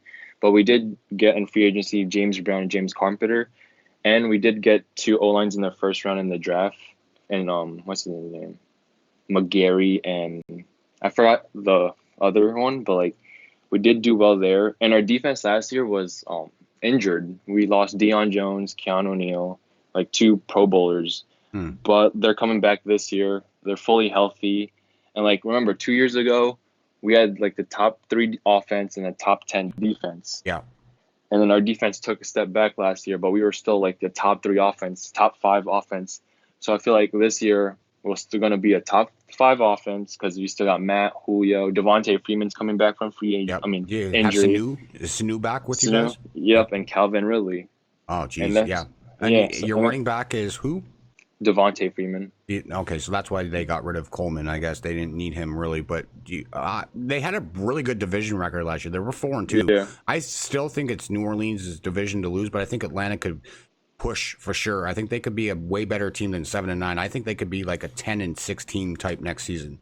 Yeah. I don't know. It's just, I just hope we would do better and that defense steps up more. And and we have good corners and True Font. And then we have a rookie, not a rookie, but a second-year player starting in our second as a, corner. More experience is better than throwing a rookie out there on your first down because rookies usually struggle when they're in the NFL, I noticed. But second year, getting some experience is always good. But Atlanta looks decent. Like you said, all the players that you named on offense, they still got a pretty deadly offensive group. And Matt Ryan is a great quarterback. He's going to put up some big numbers, I think, like he always does. So that's good. But I still think they're going to fall just short this year. They could be second place team for sure. In my opinion, I think they can be second place again, but with a winning record this year. Yeah. All right. So the last thing I want to talk about is in the NBA. Okay. All right. So we have the free agency, these teams picking up big name free agents, but I just wanted to talk about 2 teams that have like a really young core, but they're good. And those are the Atlanta Hawks and New Orleans Pelicans. Right on. Yes. I love both those teams. What they added, what they have. And there's a couple of other teams that are sleepers for young teams.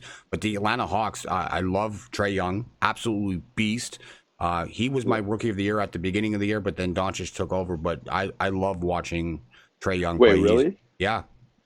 That's the first, because everyone had Doncic as their rookie of the year from the get-go. Well, right from the get-go, I love Doncic and everything but then Trae Young picked it up for the head-to-head matchup against Doncic. I don't know if you remember the first game they played against each other, but there was a big news around it. And Trae Young lit it up that game. They both lit it up. But I always like the point guards, and I like American players. I'm not, no disrespect to Luka Doncic, but he is a hell of a talent. Yeah.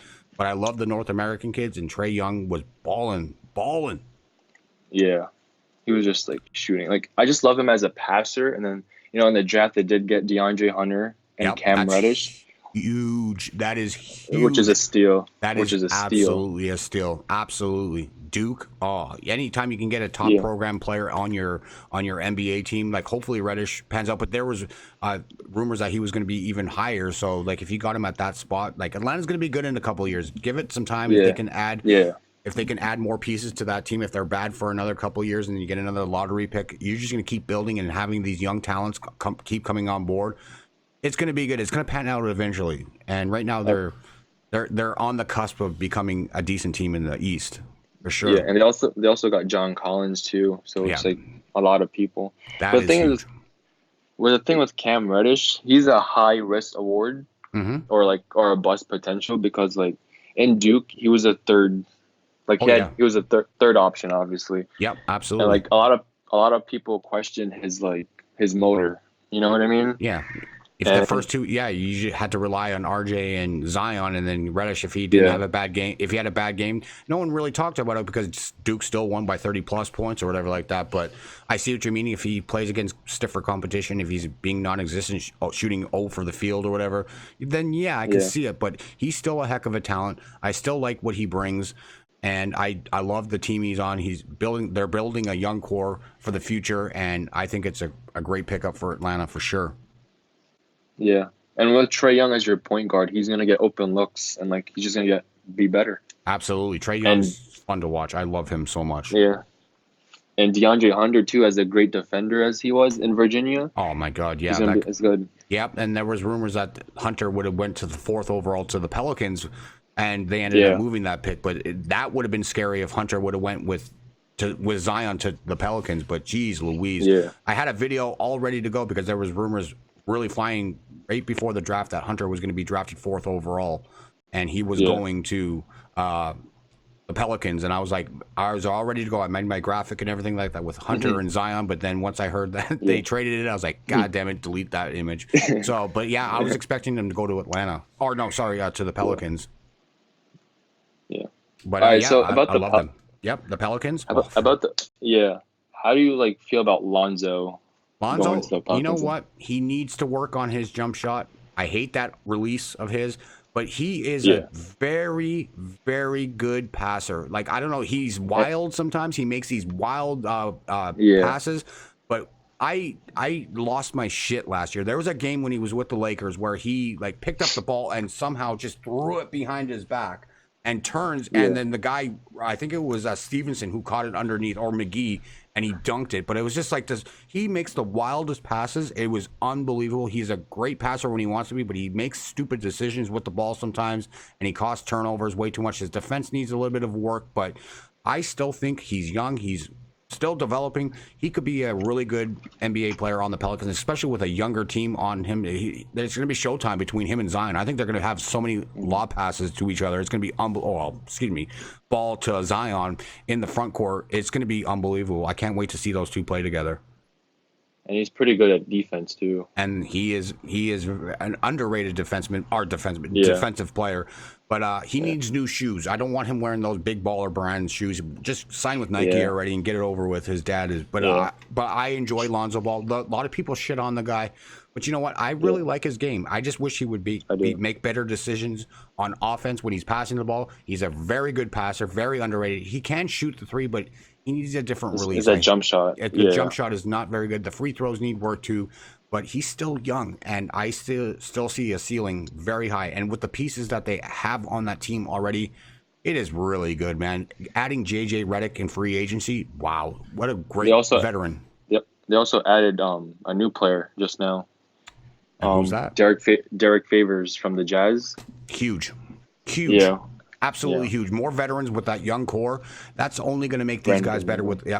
Derek Favors was one of my favorite Utah Jazz players last year. A couple years ago, I drafted him in fantasy, and the guy's like a double machine. He is going to add some veteran leadership to that team. He probably might start too. He might start on that team. Zion, maybe. I don't know. Zion's going to play the power forward, but he's small. But Derek Favors is a big kid too. He's not that old, so I do like the pickup of Derek Favors for sure. What's your starting lineup for them?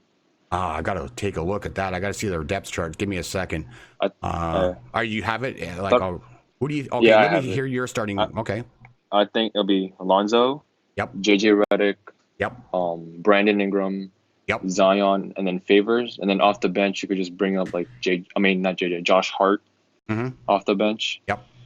I don't know their other bench players, but that's the starting lineup. And they still have Drew Holiday, so I don't think Redick will start. You know what? I don't think, because Holiday was always been. Is Drew Holiday a point guard or a shooting guard? He's a mix of both, but they did start him at shooting guard last year. Really? Okay, but he's a point. I'm trying to see. I'm just trying to see where's the roster. I'm just taking a look at their roster right now. Drew Holiday. It says guard, but you know what? I think he would be good as the starter and have Lonzo come off the bench. That's true. Have the veteran point guard there, and then I like your starting five.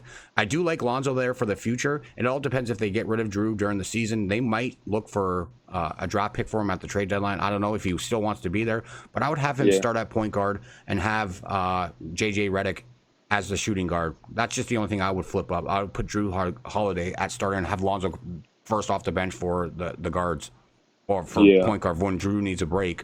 Have Lonzo come out, and then if anything, ease him into that starting point guard. But I like that starting five that you gave for sure. Yeah, I've seen this is kind of funny, but I've seen a lot of like fan pages of the Pelicans saying that this Pelicans team could make the finals next year.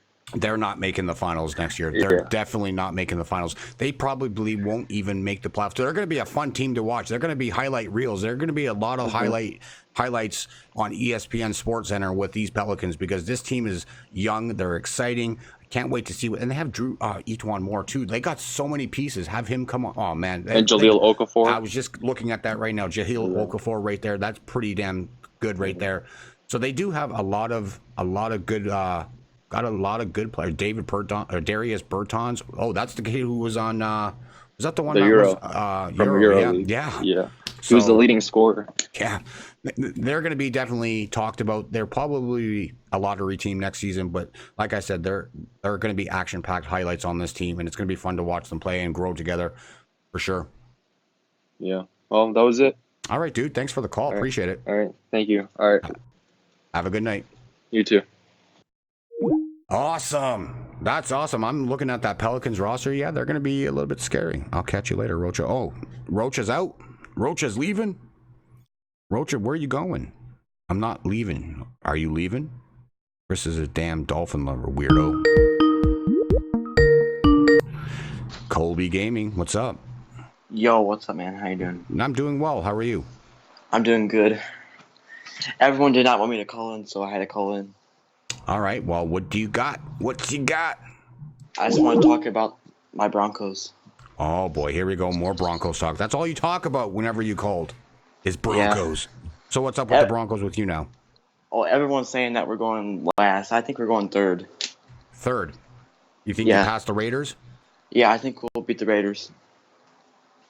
I can see a split, honestly. You win at home and lose there, but I really don't think that they're going to be a playoff team. I've told you how I felt about them earlier in the offseason. Yeah, I know we're slept on, but I think we're going to be 8-8 or 9-7. 9-7? Yeah. Interesting. I think our best record is going to be 9-7. Okay, well, I do agree that they're going to be a team to be looked at seriously. I know their coach is phenomenal, so they got a great coach, and like I've said before, their defense still looks very good, but they're not too bad. They just got to work on their division, but that division is so tough, man. It's between the Chargers, Chiefs for sure, 1 and 2, and then you got Oakland, majorly improved in the offseason, and you guys really didn't add that much in free agency, and you got a new quarterback. That's about it, but I still think you guys are going to finish last. Just what I see by what you guys added and with the two top teams. Yeah, the thing is about the Chiefs, because they lost a lot of defensive players, but their offense is still good, though. Yeah, but they did add a couple of defensive pieces that I don't remember offhand, but I don't think they're going to be the number one team. Mahomes is going to be Mahomes, but we'll see what happens with what's his name? Tyreek Hill, and what happens with that. If he loses the first 4 games of the season, that's going to be a big, bitter blow. But I still think Kansas City is going to be a decent team, but I really think the Chargers are going to be winning that division next year now, just by looking at things further. Yeah, I hate to say it because I don't like the Chargers, but I think they're going to win the division. You think they are going to win? Yeah. I just by looking at records and everything like that, 7-1 on the road, man, and a 5-3 record at home. They got to switch that up a little bit. They got to be a little bit better at home and continue that road. But I think they might dip on the road record next year. But I think their home record definitely needs to improve this season if they want to be serious contenders. Yeah, Phillip Rivers needs a Super Bowl, don't you think? He needs one. He doesn't need one, but if he gets one, that's cherry on the cake or cherry on the pie, whatever you want to call it, ice cream. That would be great to win a Super Bowl, but still, Phillip Rivers and what he's done in the NFL, he's definitely going to be in the Hall of Fame. Yeah, like I said, I think the Super Bowl's matchup is going to be the Patriots and the Saints. Patriots and Saints. I'm just looking at that. I don't see. It all depends. If New England has home field, then they definitely they're good anywhere. But if they're at home, man, they're pretty unstoppable in the AFC Championship game. So, but they were on the road this year and they won against Kansas City, so that was pretty huge to go win in Kansas City. But I'm just looking at this. Houston could be a spoiler team this year. It all depends, man. I'm just New England's aging. They're definitely aging. Brady can't play forever, but you know what? It's tough. They still got a decent team, but I don't know, man. It's just difficult. There's so many teams that are going to be on the rise in the future in the AFC. You got Houston making big things happen. Indianapolis, they could potentially be there. And then right now with Cleveland, too, they're adding all these right pieces at the right time. So you never know, in the next couple of years, it might be New England on its way out. And then all these new teams will pop in. But we'll see what happens. Yeah, I can't wait till Brady retires. Well, a lot of people are saying that. I'm very thankful I got to see this, one of the greatest quarterbacks of all time. Enjoy Tom Brady. But yeah, he's just getting older. Yeah, I know a lot of people don't like him, but he's still a great quarterback. He's one of the best quarterbacks out there ever. He definitely is top 5, I would think, for sure. Maybe even top 3, in my opinion. He is a great quarterback. How do you feel about Peyton Manning? How do you like him? Peyton Manning, absolutely stud. Absolute stud. And I heard he turned down Monday Night Football because he didn't want to critique his brother and his friends while he's on Monday Night Football. So that's why he turned down Monday Night Football. I read that article today. Yeah, I saw that. I got the notification. Yeah, he turned it all down because he didn't want to be that critique guy. But you know what? Sometimes you got to do it. And you just got to tell your friends, hey, I'm just giving my honest opinion. If you don't like it, then screw you. But yeah. I live in a van down by the river. You don't know jack squat. Don't pick my dandruff. Sorry about that. Christy Entertainer was saying that. Oh, I felt something to Rocha. I'm mad at Rocha right now. Why are you mad at Rocha? Because he told Sarah that I actually like her, and she actually believed it. Oh, well, you know what? That's tough. That's life. Just ignore it. And you know what? We're not talking about anyone else and their personal affairs. We just need to have fun and talk sports. Girls can wait. You're young enough. Don't think about girls. Just move on. All right. So, how do you feel about your Niners? Like, I know I asked you before, but how do you feel about them? Oh, just give me a second. Sports Furies, Josh says, I heard there was a sports hangout. Mind if I hang? Can you hang, Josh? Can you hang? I think you can. It all depends on you. It all depends on you. But my 49ers, I think they could be a decent team. They could be sleepers in the NFC West for sure. I think they could finish second.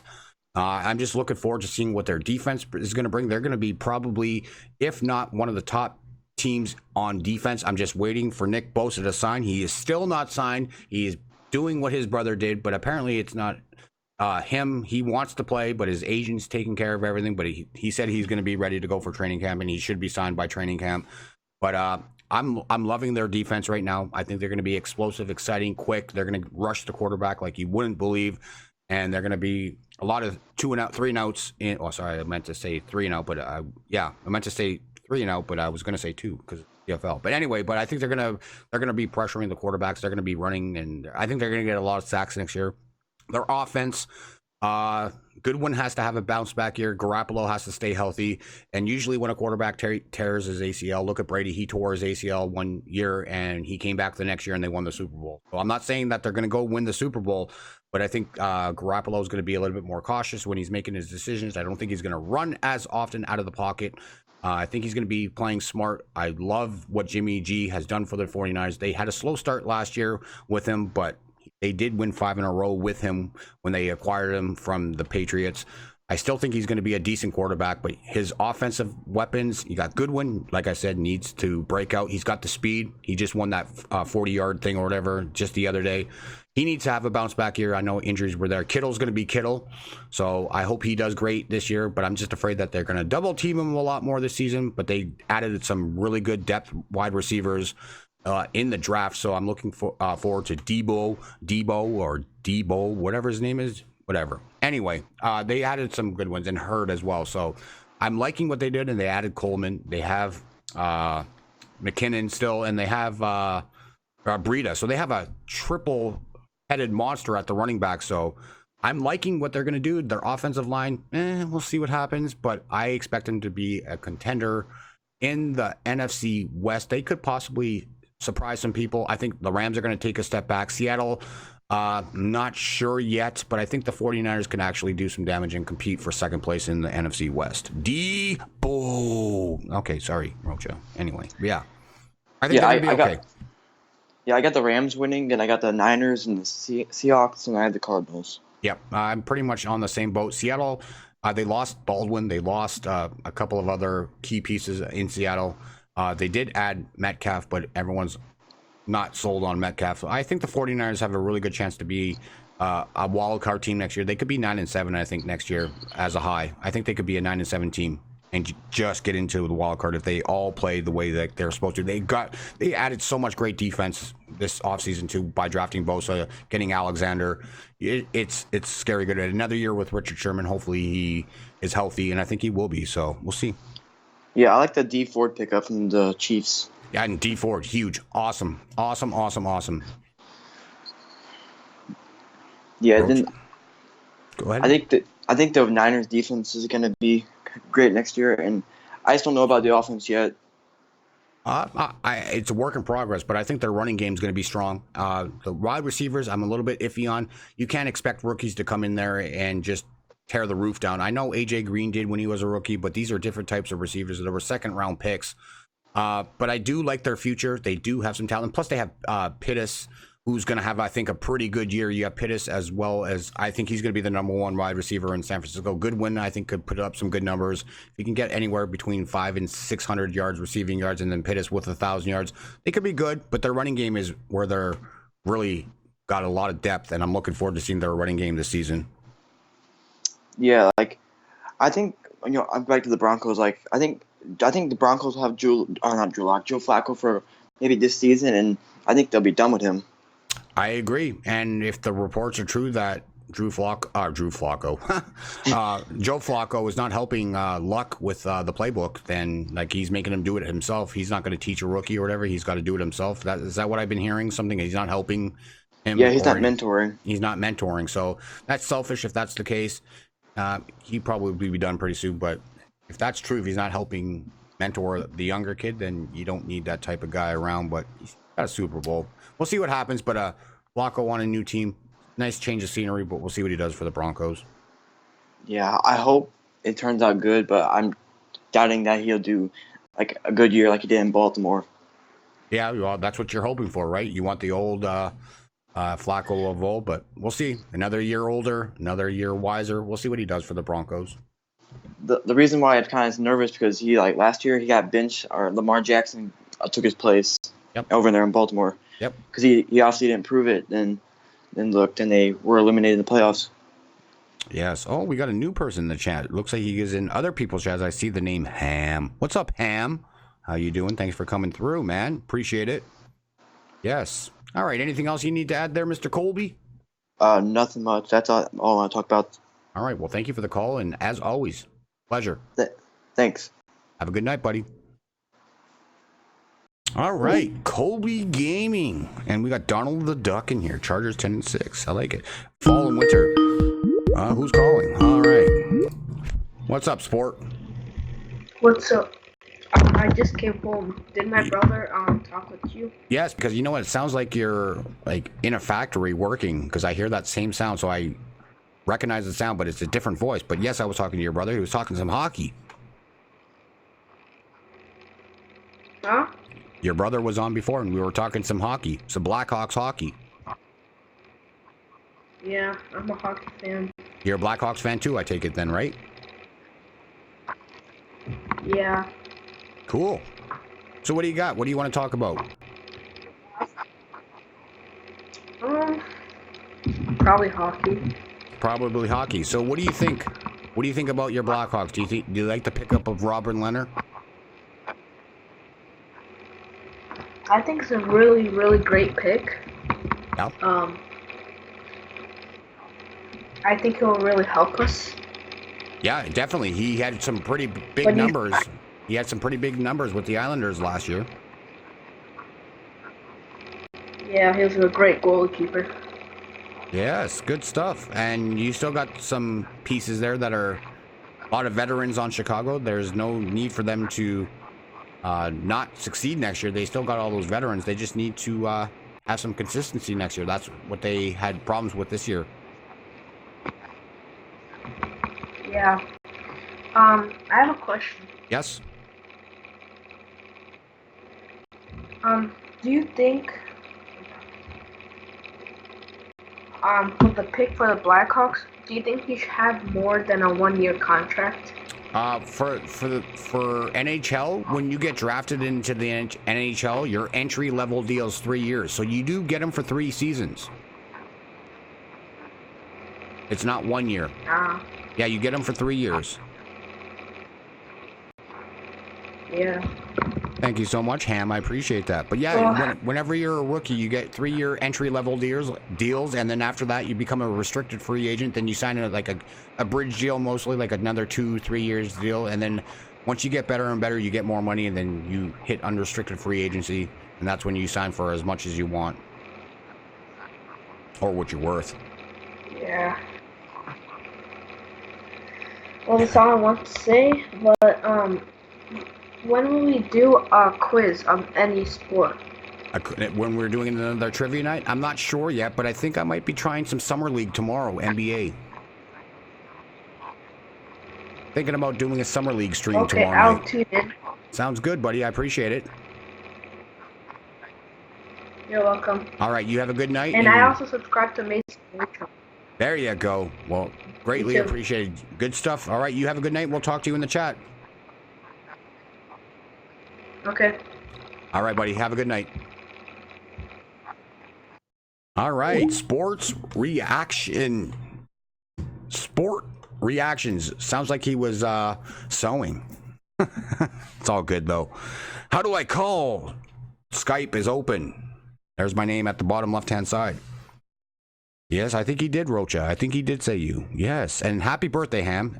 Happy birthday. We chatting it up all night, baby. Okay, Xavier Woods, settle down.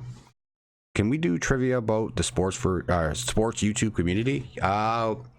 Josh, we have to collab on that. We got to put the questions together and we got to pump it out and we can do it on your channel. So we got to just come up with some questions. We got to do it together. I can't do it by myself. We can do it together. Call in. But yeah, Poppy Goat. Yeah, Skype's at the bottom left-hand corner. Add me to Skype and then call. Do it up. Do a Roach trivia. Not just Roach, King PJ. Bet. Yeah. All right. Who else wants to call? Because I've been doing this for a while and I was going to wrap things up soon. And it looks like we're lagging. And it looks like the internet is taking a dive again. We might be having a problem. Houston, we might have a problem. Houston, we might have a problem. What does Roach diet consist of? Wow. What diet? Yeah. Interesting. Interesting, boys and girls. Apples. Apples. Millions of peaches. Peaches for me. Millions of peaches. Peaches for free. How many roaches sleeping? Oh my goodness. September 6, 1985, I believe, was on a Tuesday. What the hell? What the hell? All right, who wants to call? Anyone. Anyone. Anyone. Anything is possible. Wednesday, Josh Jesus. All right. Whoa. Whoa, whoa, whoa. All right. Well, all right then. Rocha abusing his mod power. Uh-oh. We got TSF Josh B back again. What's up? Yeah, I just wanted to ask, when's the next trivia night? I'm not sure yet, my man. I know we've done a couple of them. I just don't like to make them all in a row because I'm having a tough time finding all these websites and trivia questions. I don't want to burn it out really quickly and then have nothing else to do for the summer. But I might be trying some summer league tomorrow. I don't know what games are on tomorrow night, so I'm thinking about doing summer league. I have no clue with who's who on the roster, but I might just go to a page and look for their rosters and actually just try a game. Might try a summer league game tomorrow. Tyler Hero was balling out like 2 days on Monday, the first summer league game. Ooh, interesting, Tyler Hero. But yes, like five 3-pointers. Like his jump shot was amazing, and like it was just it was really good pickup for the Miami Heat. Nice. Okay, so I don't know. I usually it might have to be a later game, like at 10:30 Eastern. If there's any games at like 10 or 10:30. I would do those games, game tomorrow at that time because my kid plays baseball at 6:30 and we won't get back till about 9ish maybe. Okay. So, but if there's a game on tomorrow night, I'll probably find one and then I'll be streaming a summer league game. I want to try it. Yeah, I'm trying to be the Golden State Warriors in the trivia and just win do a three-peat. There you go. Yeah. So right now Josh has got 2, you've got 1, but it's interesting. We'll see what happens. It's fun though. Okay. All right, buddy. Yeah, it's real fun. All right, good night. All right, good night. What are you guys talking about in the chat? You guys are weird, man. When you guys talk, Roach eats mayo like they're mashed potatoes. Oh, Nick Howard, get out of here. God damn. I'm an Aquarius. The age of Aquarius. Okay, got a good one here. What was my first word I ever said? Vince Carter Vince T-Mac? T-Mac? Raptors? Right, Christine? Bosch? What's up, Poppy Chulo? Yes? You were born on Christmas? Do I have a middle initial? Yeah, you're Vincenzo. Chris Vincenzo. Yes, sport. Hello, Cardinal. Huh? Hello, Cardinal. Hello, sir. Hello, it's Sport Reaction. Yeah. It's his brother. That's the brother now. Yeah, yeah. We're just taking turns and stuff, but we're probably not gonna call you again to like waste your time. Okay. I was wondering if are you gonna do like another WWE quiz, or Absolutely. you just like over with? No, we're gonna keep going. We're gonna rotate those around. We're gonna do hockey, football, basketball, baseball, and wrestling all the time. Okay, thank you, Cardinal. Okay, buddy. See you later. Later. All right. What major injury did I suffer that kept me from playing pro sports? You tore your... Okay, let's see. Josh. Interesting. Yes, bigger Mike. Why, hello, Sir Cardinal. What's up? Am I allowed to call in twice and talk about something? If you make it quickly this time. Oh yeah, I'll make it quick. This is just one subject I'd like to talk about. I feel like the Nets are getting super overhyped because I've talked to some people, and the Nets think that they're championship contenders this year, and that when KD comes back, they're going to be even better, and they're like locks for the finals. I think it's absurd. I think they could be a definite playoff team next season. They'll probably be around a 6-5, maybe even a 4 seed come next season. But when KD comes back, I do have a feeling they could possibly charge up the leaderboard in the Eastern Conference. They could possibly get to the NBA Finals in a couple years, for sure. The thing is with the Nets is, though, they're definitely not finals contenders this year. Nope. Because Kyrie is an outstanding point guard, definitely a top 3 point guard in the league right now. Maybe even top 5 if you want to argue someone's better, but that's besides the point. Mm-hmm. He guarantees you the playoffs pretty much. He can lead you to the playoffs. But the thing is with Kyrie, he can't lead you to the finals. We saw that in Boston when he tried to have a team by himself. He's not the type of player to lead you to the finals. No, absolutely not. And he seems like he struggles too with the media. If he has a bad game, he tries to blame it on others, and it's just not a very good media. When he's getting interviewed after games, he tends to choke up and doesn't know what to say properly. I don't think he can lead a team by himself, so he's lucky he has pieces around him that could possibly make him better. He might not be the focal point on offense once Durant gets there, so that could be interesting. Mm-hmm. But they're definitely not finals contenders this year. Along with him not being able to lead the team, he doesn't have the second star until KD gets back. And when KD does come back, he's definitely not going to be the same player. No, definitely he's not. going to have to change his game. I've been saying that ever since that injury happened. He's going to have to change his game. He's going to have to be a different player. Because the way KD plays with all his athleticism, with him driving to the paint, with him doing everything, he's a primary scorer. Yep. And the thing is, with his type of play style, it relies on his athleticism. Yep. So with that injury, that factor of his game, gone. Yep. He's going to be... He'll drive, he'll stop, and then he'll pop and fade away. That's all he's going to do. Pop, fade away, jumpers, and then three-point shots. So with that being said, he's gonna try to have to be more of a spot-up shooter, maybe more of a post player than an athleticism guy. Yeah, now, I don't know about posting up and like backing it in and doing little hook shots. You never know, but I still think he's just going to get the ball and he might just spot up and just take jump shots. I think that's what he's going to do. I don't think he might drive and then kick it out, but he's not going to be that guy that goes right to the rack and dunks it anymore. He's just going to, I think he's going to have to be strictly a shooter now. Yeah. When I said post, I didn't mean like posting up like centers and stuff and hook shots. I meant like fadeaways or whatnot, but it's fine. I just don't think the Nets. I think the Nets made a huge mistake giving away that kind of young talent and potential for short-term success. And I hate when teams do that. I hate when teams go after short-term success instead of long-term success, and they give away their young talent to do it.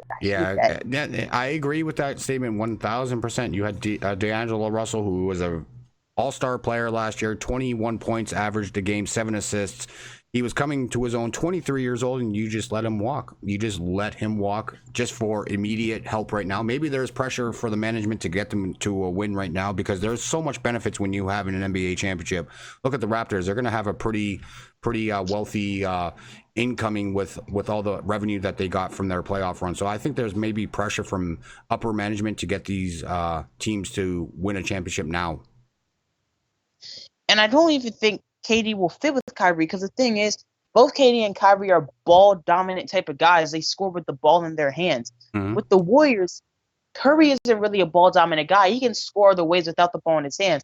Of course, he can drive to the paint, he can dribble or whatnot, but he can run around screens. He can get open for jump. He can get open for jump shots by running around screens and stuff like I just said. But he's not as ball-dominant as a Kyrie is or a KD. And I really don't think with two guys that ball-dominant, both trying to score at the same time, I just don't think it would work. Probably kind of because like when there was rumors with Kyrie and D'Lo teaming up, I said from the start that wouldn't work because they're both so ball dominant, and I just don't see it. Well, you know what? It kind of reminds me just as Kevin Durant and Westbrook. Two guys that want to shoot the ball all the time, be the guy on offense.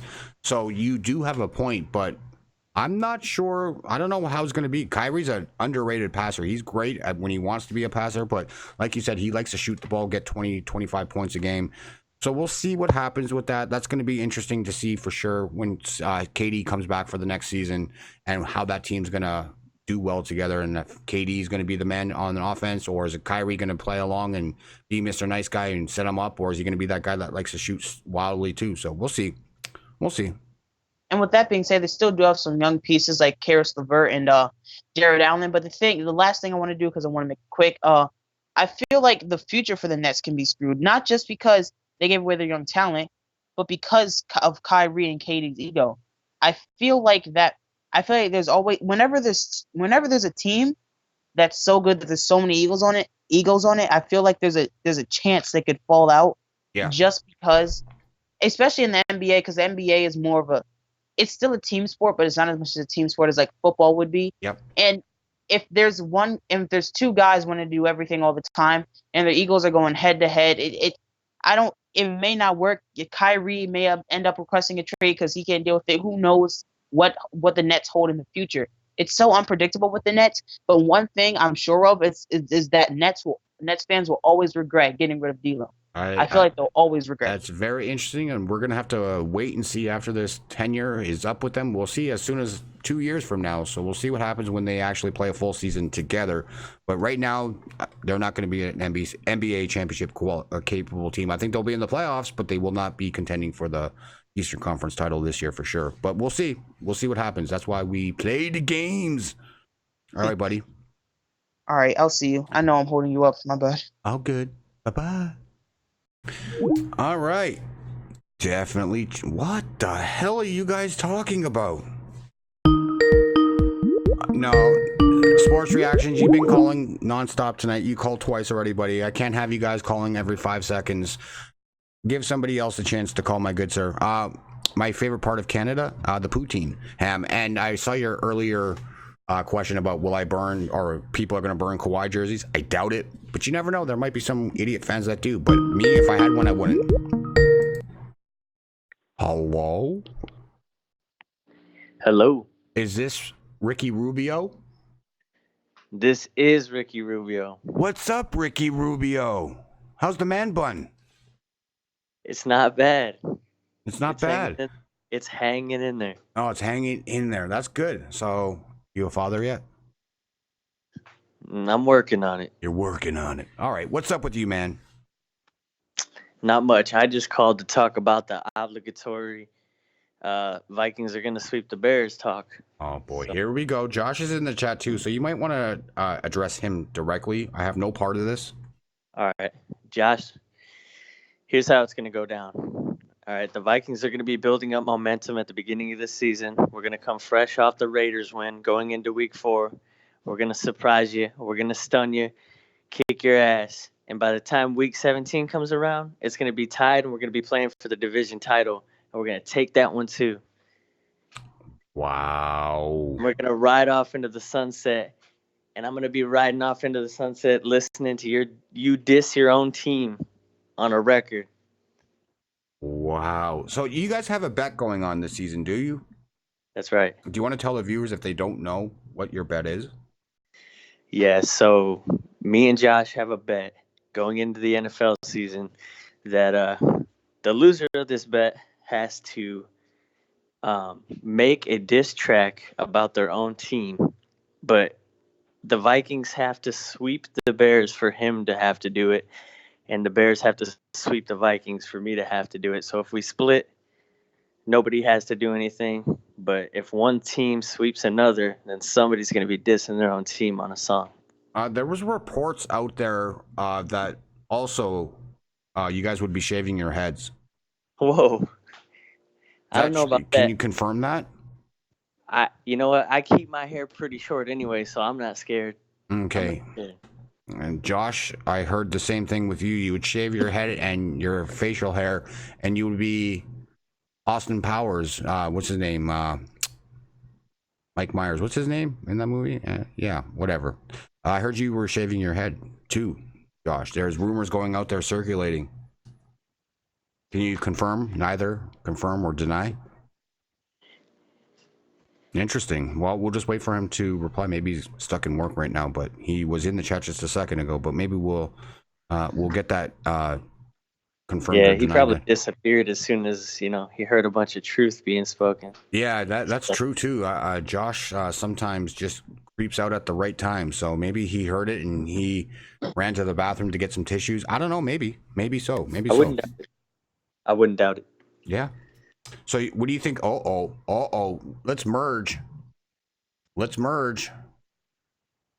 Oh man. Okay, let me add. Oh, never mind. He is here. Hello, Josh from the Sports Fury. Oh. Is Q-Stay still on the line? He is. What makes you think you even have a shot at beating us once this year? We are a better team than the Minnesota Vikings. Last year, you guys could only get into our territory combined for both games, a handful of times? And you think you have what it takes to beat the Chicago Bears? We're going to be better defensively. Your offensive line sucks. Mac is going to sack Kirk Cousins again, probably a combined 8 times between both games. What makes you think you're going to beat the Chicago Bears? Listen, all right. Kirk Cousins is behind a better O-line than he was last year. He's going to. It better be an immaculate line this year. Games. He's going to step up in those divisional games, and Trubisky is going to do the opposite because we got defensive A-list players coming for that ass. All I remember was Harrison Smith just gasping for air in both games against the Chicago Bears because our offense is too fast for you. Matt Nagy is too smart for the Minnesota Vikings defense. What's Kirk Cousins going to do again? Throw some more when you guys do go into the Chicago Bears side of the field. You're going to throw another interception to Eddie Jackson? You know what? Who is Matt Nagy? Let me say a name. Matt Nagy is the best offensive-minded coach in the NFL. He's got the most intricate playbook in the NFL. He's got the best schemes in the NFL offensively. He's too smart for y'all. Trubisky's going to turn into a Trubisky real quick with that A-gap blitz coming. Kendrick's Trubisky is going to rush all over you, and he's going to throw touchdowns. He's going to torch you guys.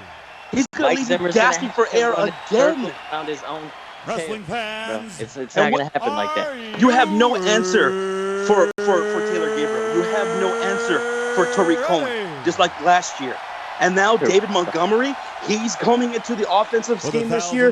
He's way better fit than Jordan Howard. You're not going to be able to know what they're going to do. Whatever running back is out there on the field. Whereas Jordan Howard, when he was on the field, you knew exactly what they were going to do. He's gone. Now David Montgomery's in there. You're never going to see us coming. Never going to see us coming. Listen, the only chance the Bears have is if the Vikings shit the bed, and those days are over. All right, it's done. It's over. Did all of a sudden Kirk Cousins get good? Did he all of a sudden become intelligent and make good decisions and not buckle under pressure? Kirk Cousins doesn't need to be great. All right, he just needs to not fuck it up. That's all. That's all he needs to do for us to beat the Bears. All I know is, QC, I don't want just a diss track of your Vikings. I want a music video to go along with it. I want a music video. Ooh, Josh, calm down. Whoa. Josh, calm down. Your blood pressure, please take it down a level. Take a breath. Oh, you're right. Breathe. You're right. Okay. You're right. Breathe in with me. Ready? Mm-hmm. Shanti. Woosah. Shanti. Kings of the North, baby. Kings of the North. We're coming back for us. We already got the crown, and we're going to keep it. We're going to keep it again. There's only one King of the North. Who? There's only one King of the North, and that is...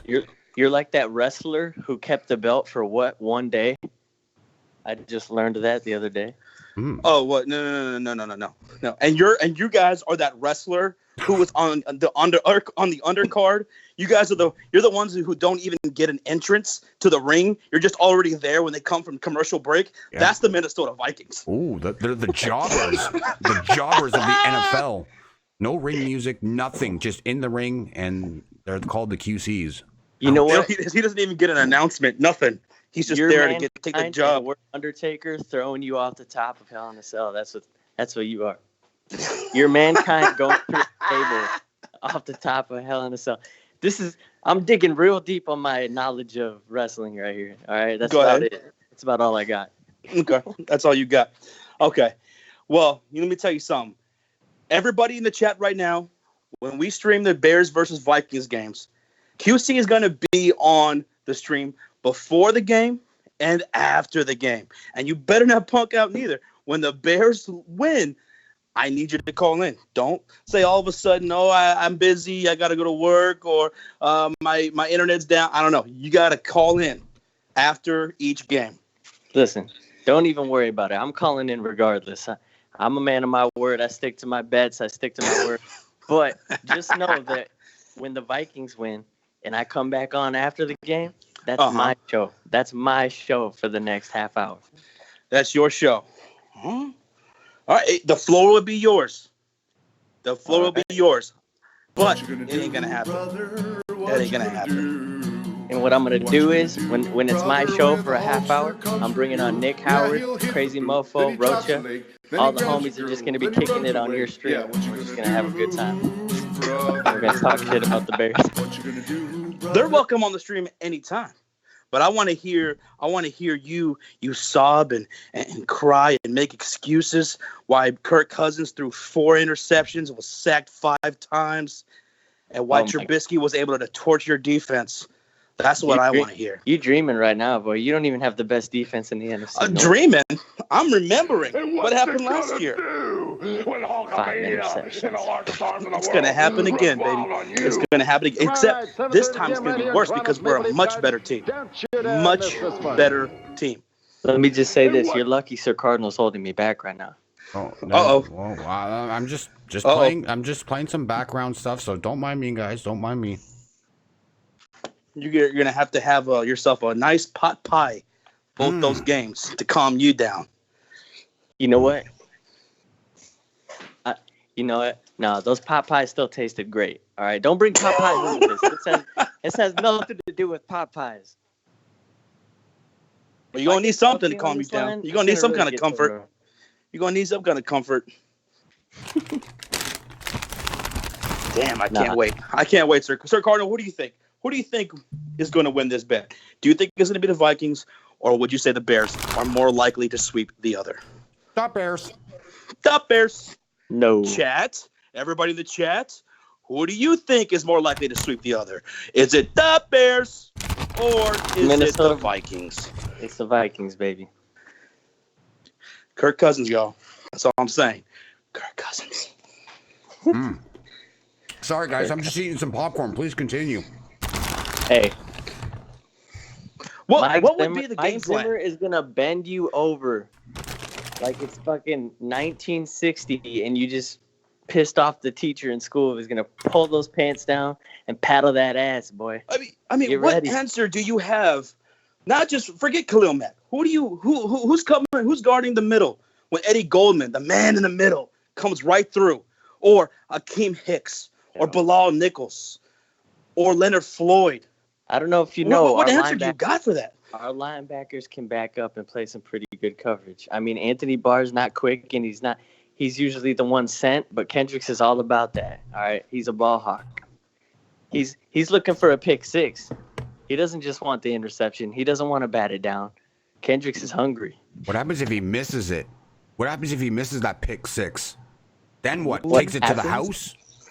Touchdown, Now you're talking Bears? crazy. Now we're talking crazy? You're talking all these unlikely circumstances. Well, you're talking unlikely with getting a pick six for a touchdown. You're thinking outside the box. What happens if he misses? Now, remember this, guys. If we split, if that happens, then the bet's off completely. Nothing happens. No. There has to be something for each bet. Yes, if it's a 2-game sweep, then yes, the disc and the video, yes, has to happen. But if one team wins, you guys got to still bet something. Got to be something. Well, I don't know if QC is down for some sort of bet. If there's a split, I don't know. I mean, what you could do there other than just talking shit to the other when the other wins. Yeah, both games. There's got to be something. The fans want to see something. There's got to be hair involved. There's got to be something.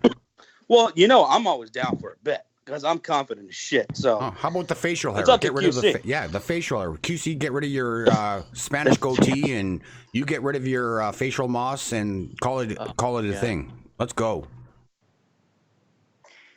Listen to this instigator right here. Mm-hmm. It's my He's show. like, It's my Sir show. Cardinal's I can do it. Sir Cardinal's like, you guys got to spice it up. Loser has to burn their house down. No, that's a little extreme. Loser has to break up The with their loser girlfriend. has to be a father. The loser has to be a father. Shit. Yeah, how about that? No, that's too much. Well, that's too much. Yeah. And they have to name it don't after want the other person. I don't want no damn kids. Well, I tried, guys. I tried. All right. Maybe the chat can come up with something. Yeah, chat. Okay. Give us some ideas. If it's a split, what should the other have to do when the other team wins? Okay. What do you guys in the chat? Let's go. Pick something. This is the worst idea you've ever had. This is about to get really ridiculous and X-rated in the chat. This is pretty bad. Poppy That's Chulo. the sports. That's the sports for you. That's how we roll. We get crazy. Big up Mike says somebody's got to shoot somebody. Jesus Christ. Wow. God. Hey. Loser has to buy me a 49er tickets. Don't you get the hell out of here? Loser has to turn gay. What? What? Wow. Bobby Chulo Chad? Nah. You better go talk to your boys over there. Wow. King PJ says they have to Ray Rice their girlfriend. Jesus. Who said that? Deal. King PJ. God. Deal. fucked Kelsey up. would beat the hell out of you, man. She beat the hell out of whoever said it just for suggesting. Oh, well, King PJ did it. King PJ did it. Damn. That's tough. But I'm sure we can come up with something. But I'm pretty much down for whatever. As long as it's good content, I'm down for it. Gotta be hair, man. Shave hair. People love hair bets. What's up with you guys and hair? Everybody wants to shave something off. That's true. Well, That's at least it's the top of your head, not anywhere else there, Josh. Just a simple, and summertime, you would look good with like short hair. Well, actually, no, it would be in the fall. I wouldn't mind shaving my head. I don't care. I used to shave my shit all the time. You don't get snow in Texas. No, we don't get any snow. That's why I love the wintertime. Exactly, because it's what, like 50 degrees? Summer is the worst thing here in Texas. It is so damn hot already. Yeah, and it's going to get worse. Nah, man. When you're driving over compact as snow, that's just horrible for your car, and you got to wake up to that every morning. Yep. I'll take 110 degrees over that. Yep, I'm with you, QC, on that. I could understand that. I can understand that. You guys live in some brutal conditions way up north. Yep. That's what Kings of the North know all about, that type of stuff. You wouldn't know nothing about that. Well, I used to live in Indiana. I mean, I learned how to drive in the snow. I remember how it goes. I didn't mind it. Yeah. Josh gets RKO'd by Sean, or Josh's babe, and QC gets to what? I don't know what you mean by that. Ooh, but that's interesting. Have the the girls roast Josh and QC. Have the girlfriends RKO either of you two? Oh, on stream. Well, babe won't do that. She won't go on camera. She could put a luchador mask on. A luchador mask. Oh, speaking of that, I still got to get me a Chicago Bears luchador mask. Remember that one that you were showing me that you were wearing? Yeah. I got to get me a Bears version of that. I will wear that on stream. That would be hilarious. Do it for you said content. You made that, right? No, it was made for Junior. But okay. Yeah, but there you can find. I'm pretty sure there's I've seen so many sports games where the teams our fans would be wearing their colors, their team colors, and I'm pretty sure they would have a Bears one out there somewhere. I put Josh's ski mask on. Bust out the ski masks. Ski masks. But Sir Cardinal. Yes. Are you looking forward towards the NFL season more than you ever have before? You know what? Yes, and I was hyping you guys up because Chris the Entertainer, Mr. Bad Dog 7676, even Philly 500, but and you guys, you and Sean, I really don't follow NFL like my other sports that I cover. I do watch it. I do watch the playoffs. I get invested in my teams only, but I have not got invested with the other teams in the league. I'm trying to learn from you guys, and I am definitely going to be covering a lot more football games this season, trying to get in touch with that and how to do play-by-play. I did it for a little bit at the beginning of the year, but once NBA and NHL came back, I kind of stopped with the NFL, but I'm learning from you guys, so I would like to try to learn more about the game, like the other teams besides my teams that I go for. Well, I'll tell you this. I mean, doing the NFL streams is a whole lot more fun, in my opinion, because it's very intense, right, from beginning to end, especially if it's a really good game. Yes. But there's a lot of downtime in between plays and commercial breaks and, reviewing flags and stuff like that, where you get to interact with the chat and things like that. So I really have a whole lot more fun with the NFL streams. And then you being a San Francisco 49ers fan, I don't know if you're going to do them exclusively or you're just going to do whatever games are big or whatever. But San Francisco 49ers are going to be really interesting to watch out for this season because they're definitely that legitimate sleeper team. Yep. That are going to make a lot of noise this year. I definitely would like to do other games. Like I've done games of I would do the Thursday, Sunday, and Mondays whenever I had off. I used to do all the primetime games and everything like that. But I see you guys doing it, and I was just like, you know what, this isn't once NBA came, I just stopped. But I kind of do want to do a little bit more in depth with the 49ers this year. I'm hoping that they have a lot more games that I can cover this year because I want to cover them more than anyone for sure. Right, yeah, and they definitely got some good games to stream. Right top of my head, 49ers Browns. Yeah, I mean, that's going to be a huge game. Yeah, that'd be good. That's going to be a big primetime game. And, the 49ers, we haven't done our, predictions yet for the divisions or whatever. But I was saying in the stream last week, I think I'm leaning towards putting the 49ers at winning the NFC West. I think that much of them. I mean, I really love what they did during the offseason. Drafted Nick Bosa. I think they're going to have one of the best front sevens in the NFL. And I'm really thinking that Jimmy G is going to really come into his own. I know he's coming off that injury and everything. And I love Dante Pettis. He's going to have a breakout season as well. George Kittle, he's one of the best tight ends in the NFL. So I'm really loving the 49ers this year. Yeah, I have them projected as second for me. I have the Rams still winning, but I think they're going to take a step back from last season. I think they're going to be still first, but I think the 49ers are going to be on their heels. I think with the way that the community all like when football season starts, the way everybody gets into it, I think you're going to you're gonna get really pulled into it, Sir Cardinal. Oh, Like, I always am. I always am invested in the NFL. I just don't know much about other teams in the league besides the 49ers and sometimes the Jets. But I don't even know much about the Jets because I've been not too happy with how they've been playing. But like I said, I'm new to this NFL with all teams and stuff like that. Doesn't mean I don't know players and stuff. I do.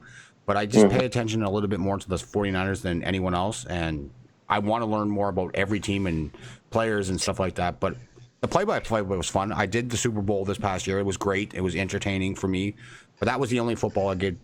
That was after the season started for basketball, I stopped doing football streams altogether. But I did do the Super Bowl that night, and it was fun. But it's just 49ers, I want to do a little bit more in depth with them just because I cover them more. But I do want to get a bigger picture, and you guys are helping out in that regard with all the content creators and some of the people that just come to streams and supports them.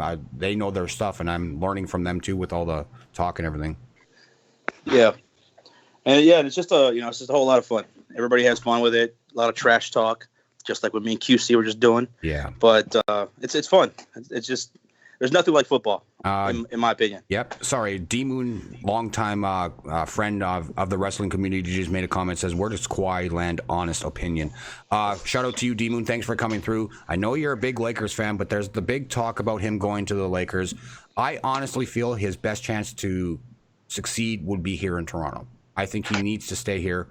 He's done great things for this program up here, and he is like a rock star up here now. But if he really wants that quick fix and getting another title, he might have that opportunity in Los Angeles. I don't think he should go to the Lakers, though, just because of what's going on with their front office. I think it's an absolute joke on what they're doing.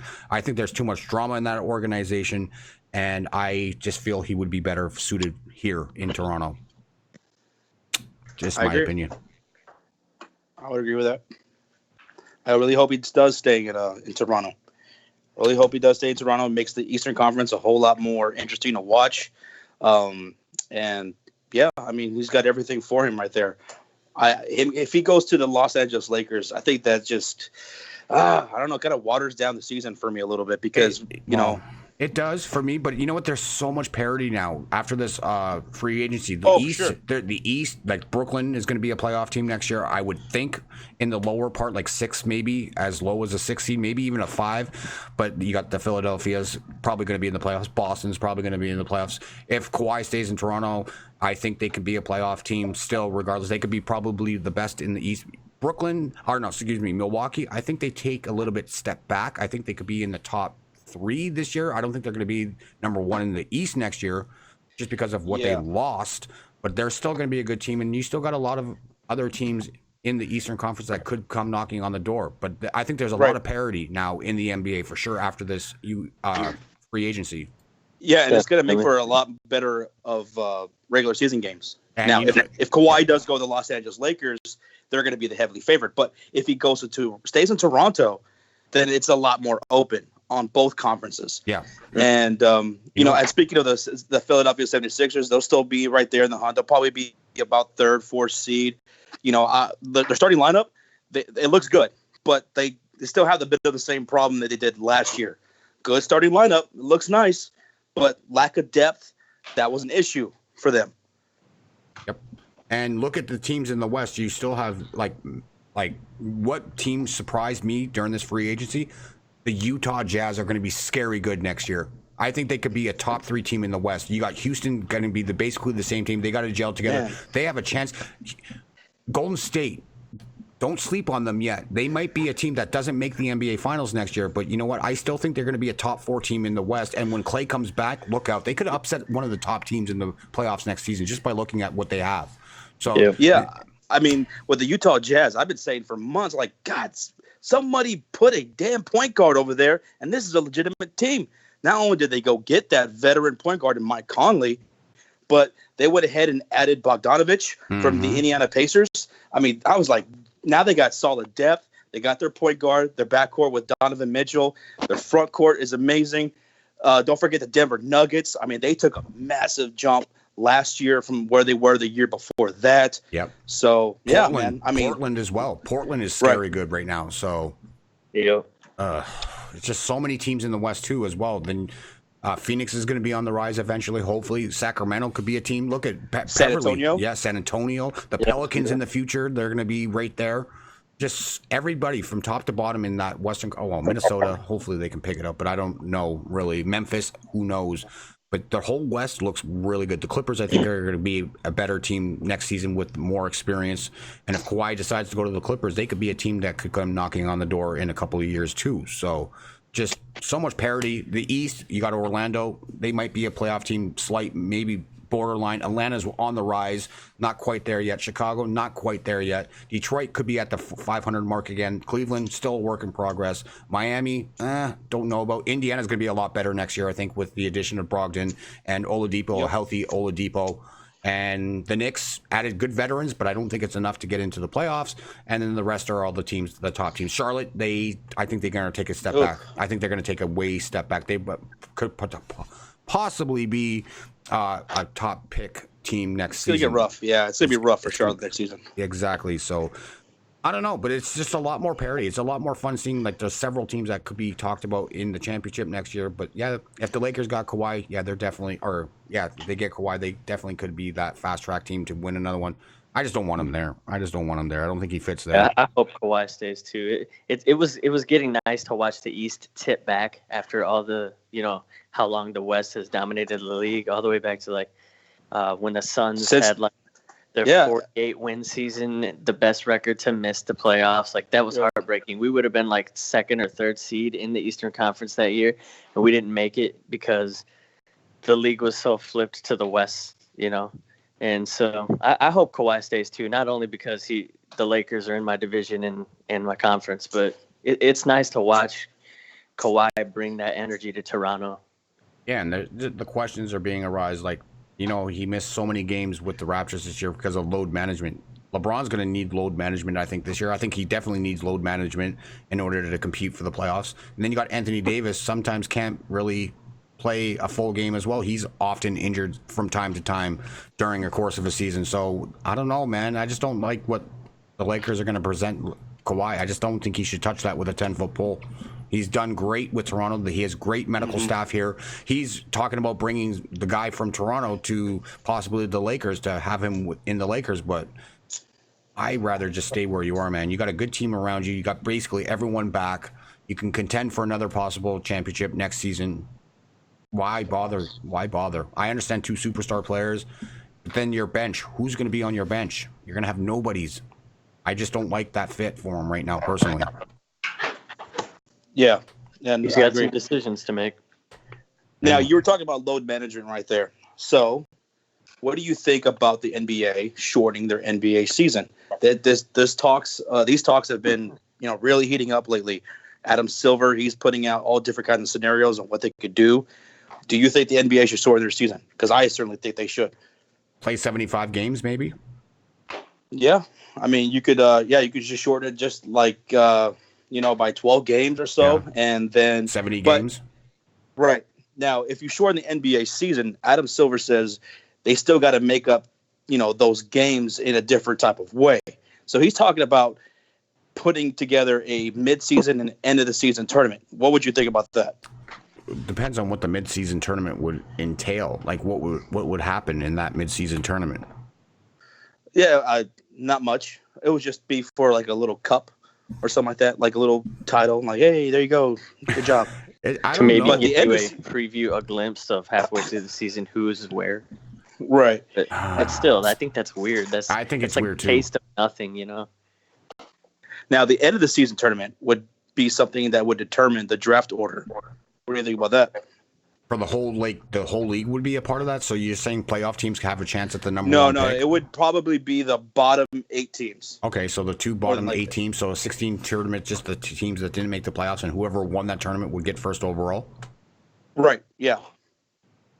That tournament would decide the draft order. Wouldn't it be easier to tank then if you're toward the bottom end of teams, and then you could, if you have a team that's clearly better than those bottom teams, you could just go into that tournament kicking ass? Like if you're like a 9 seed in the yeah, that's true. Like you have the 9 seed who just missed the playoffs or something like that, run away with that whole thing. But I don't know. That's kind of interesting, but I don't like the mid-season. I don't like that tournament. I just don't like it. I just don't like that. I don't know. There's no way to like get a preview of how it would all go down, but it just sounds really like out there. I don't know. Yeah, it does. But it's something that I'm thinking about doing. But yeah. Yeah, well, it'd be interesting. Yeah, it would give us something definitely to get into and watch and stream at the end after the NBA Finals is over. If they did do an end of the season tournament, like that would be something that I would be more interested in than the mid-season one. But yeah, I mean, we'll see what they do. But I think Adam Silver is pretty damn serious about doing that. Yeah, if they reduce the games, that would be interesting. It would stop teams from. It would stop teams from sitting their players like San Antonio used to do back in the day. Yeah. Interesting. Yeah, that's different. All right, guys, I gotta get back to work. It was good talking to you guys. All right, man. Have a good night. Yep. Talk to you. Have a good one. All right. Thanks, Josh. Yep. Bye. Bye. Awesome. QC still here? Yes, he is. Yep. I'm gonna let you go too. I'm eating while I'm talking. So cool. I think I'm gonna go grab something to eat because I'm hungry too. But I think I'm gonna wrap this up here now. All right, man. I'll talk to you later. Are you gonna stream anything in a bit? Probably not. No. Okay. It's fine. But thank you for calling in, man. Yep. Good talking. Right. Later. Oh, we got one call here. Hello, Carson. I just have one thing to say. Is that okay? We'll see what happens. And go. Shout out to Rocha and go Modesto Nuts. That's all you want to say? Oh, okay. Wow. Great stream. Well, thank you, Ham. That was for Rocha. That was from Carson Holmes. You got a fan, Rocha. You got a fan. That was awesome. I like it. He knows him. I guess so. All right, guys. Thank you guys for calling in tonight. All the people that called in tonight. It was a lot of fun interacting. Hopefully the stream was a little bit better than that first one, lag-wise or whatever issue-wise. But yes. Yes, 2 sweets to everybody in the chat. Thanks for hanging out with me tonight, guys. Lots of fun. Possibly tomorrow. Once I get home from my kids' baseball game, I'm off tomorrow, so I will not be able to stream anything in primetime hours, but I will be home early enough to do a basketball game. I might do a summer league basketball game tomorrow night, and yeah, just wanted to let you guys know I might be covering a summer league game tomorrow night on the channel, so we'll see what happens, what time I get home. But guys, thanks for hanging out with me. Appreciate it as always. Make sure you guys hit that like button, and I'll see you guys in a video really, really soon, probably tomorrow night, Summer League basketball. And that's it. Cardinal out. Boom. Good night, everybody. Thanks for coming out.